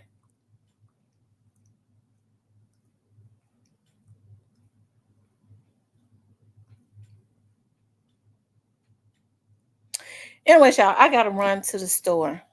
Okay. But hey, I love everybody though. I do. I do. I be loving everybody. I know I be seeming a little hard, but I'm gonna tell you something. I am productive. I'm productive. All I know how to do is try and figure out. Okay, that's why I had to I've decided because I do things by myself because I feel it's so sad. Like I'm so happy now that my daughters have agreed to start working with me in my production business. I felt like I burned them out when they was little. I kept them at the studio because my dad had given me an opportunity. Y'all, I didn't know nothing about no damn production. I didn't know how to edit. I was determined. I was leaving the sheriff's office. My dad had bought me a smaller studio, and I was going over there. And I remember I was reaching out to people, and I reached out to this guy online. What is a company called Country Cooking? And I was asking them. I reached out to them on Facebook to see if they wanted some advertisement. Country Cooking, right there. The man is a crook. I'm telling you that right now. So I'm not advertising them. The owner is a damn crook. Okay. And so, anyways, so but this guy named Latrell was working on their website and stuff. And so he answered me back. He was like, "Well, I'm their website guy." And I was like, "Dog, I need a website guy." He was like, "But I'll let them know." And I was like, "Well, how much do you charge for websites?" And he ended up coming over to my studio. During that time, Latrell was going through something with his wife. Okay, Latrell, the nicest guy in the whole world. I didn't know nothing about editing. I didn't know anything. Latrell would be sitting over there talking to me because he was going through something. My dad at the time, my dad would pay him so he was making extra money. And we would be there. I would leave the sheriff's office at 3:30. I would be there at 4 o'clock at my studio. And sometimes we'd be over there at 1 o'clock in the morning. Him teaching me how to edit. I didn't know nothing about no editing system, no cameras, no nothing. That dude came into my life because it was meant to be and showed me everything. I had a determination. And that's why I just don't accept it when people sit up and want to be victim. No, you lost this. Okay, well then you need to come up on something. Okay? You lost this. Well then, hey, listen, we ain't got no time. Okay, well, because with the way that I operate, and I'm not low down or anything like that. I just don't have time. Even in my grieving with my dad, I didn't have time. The only thing that lacked was clutter started building up. Bitch, you get somebody. I had been having the Hispanics to come over here because I'm moving on down the road into some. Okay, because when you work in certain cities, you have to live in. They require you to live in them. Okay. And so, but now and that's another thing. Well, even with the Hispanic cleaning services and organization services, the Hispanic lady, the girls that work for her don't speak a lick of English. I was on Facebook. I was like, who own a cleaning service? I want to get a business to a black business. Yeah, I started looking at them girls. I do. So I started looking down their pages. Some of them girls was taking pictures, putting pictures of, talking bad about the folks. They bitch, you a cleaning service. That's what they hiring you for, to organize their shit. So you supposed to make the money and shut up. So I was looking at so my sister was like, "Well, I know this girl, know this is Hispanic." So they came over, and I was like, "Well, I'm moving. I want all of my stuff color coded. I want the dresses, all the red dresses. I got all clear totes. I went about almost $400 worth of clear totes.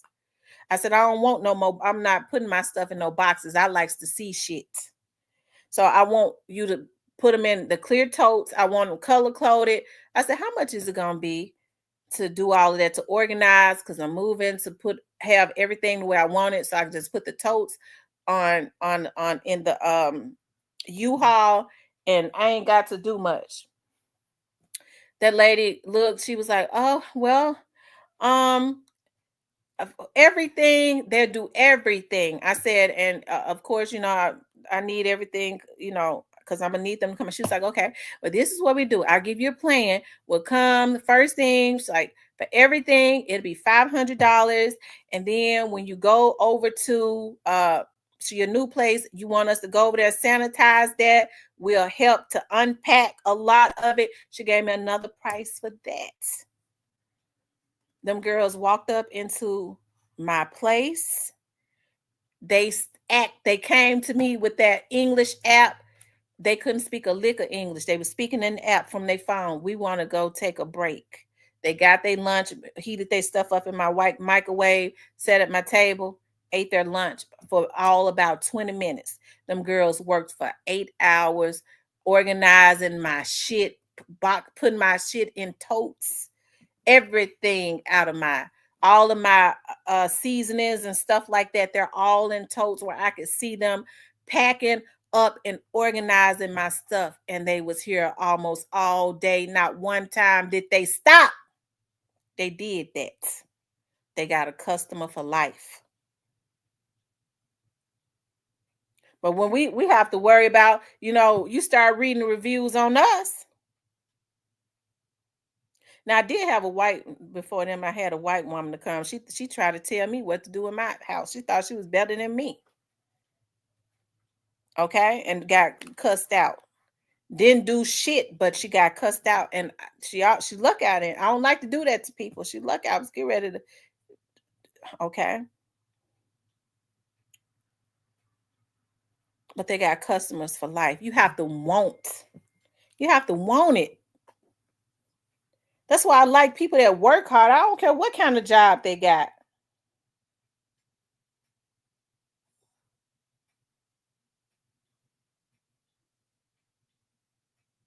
Okay? You have to want it. I don't care what type of job a dude got. When he works hard, it turns me on. That dude, I like it when I see guys talking about how they're going to get it. They're getting up, going to work. Well, he work in a warehouse. Yeah, he on a forklift. Yeah, but bitch, he working. He go to work. He up on time. He pay his bills. He taking care of his kids. Come home, take his shower, and he go do what he do. He got his own stuff. I like that. So that's why I say, yeah, there's a lot of good men. A lot of women are unrealistic. Bitch, you don't even make no money. You don't do nothing. You ain't got nothing going. You ain't even got no character. And you got the nerve to talk about a man that ride a forklift. He making money. He's responsible. He does the damn thing. I salute them kind.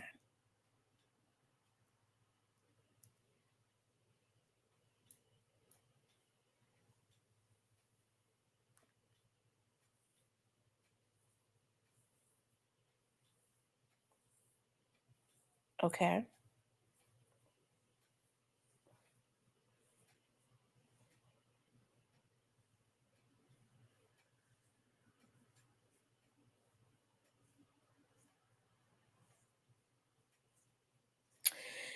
Anyways, y'all, I gotta go get my dog some pads.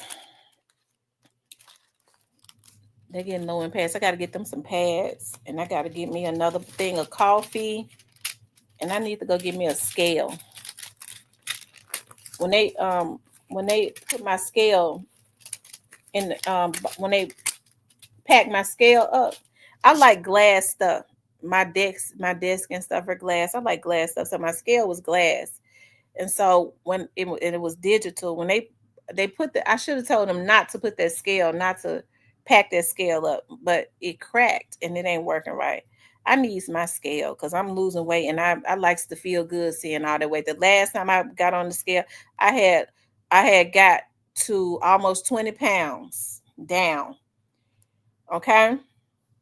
So I know I done lost some more. So I needs to see.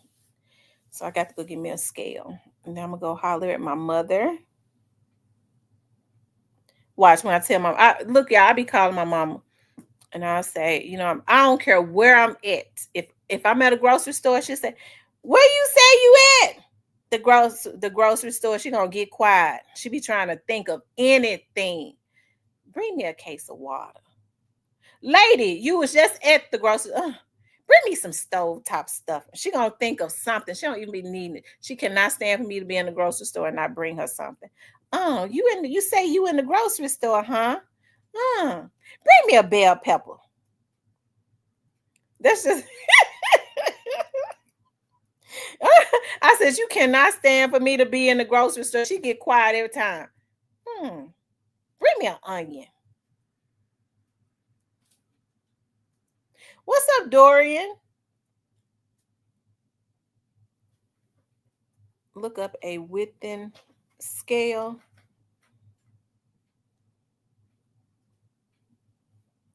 Okay.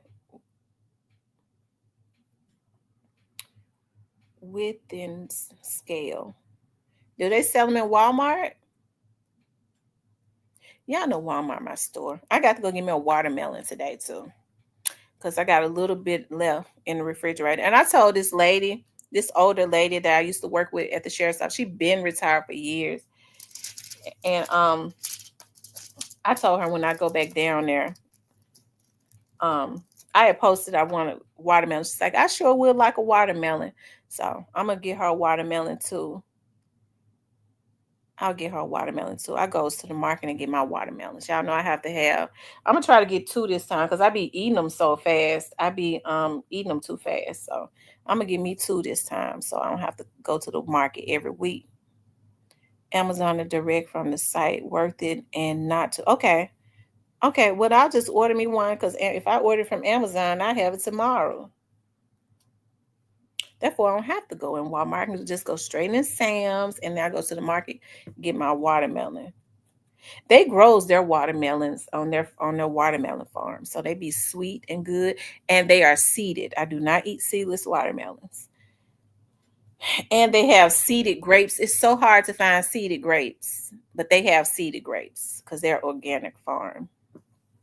So I'm getting ready to go down there and get that and get Miss Bonnie a watermelon too. Take it to her house. I guess I better call my mama and let her know I'm going to get a watermelon, child. So she can go and say, bring me a watermelon. But see, I know how my mom is. You say you at the market.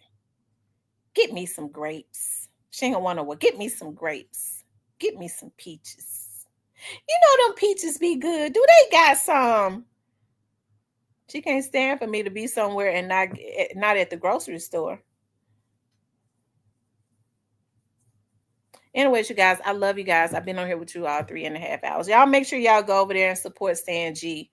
I was trying to get his cash out because I was trying to send, he never did say what it was. I was trying to support his channel because I appreciate him allowing me to use his content. So, yeah, shout out to Stan G. Shout out to everybody that's in the chat. Tony, Dorian, all of my moderators. Y'all absolutely rock. Y'all rock. Black Barbie, how come? Oh, okay, that's Black Rose. I was going to say the Black Barbie, how come you don't have your wrench?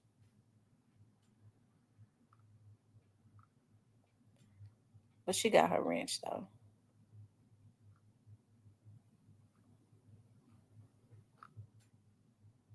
Anyways, you guys, I love you guys. I'll talk to you later. Hey, Hitter, you coming on tonight? If Hitter, because he was supposed to come on last night, he didn't come on. If Hitter don't come back on tonight, I might come back on tonight. Because I'll just be sitting around eating watermelon. Or if he come on, I'll be in his chat or something. Okay. I love you guys. I'll talk to you later.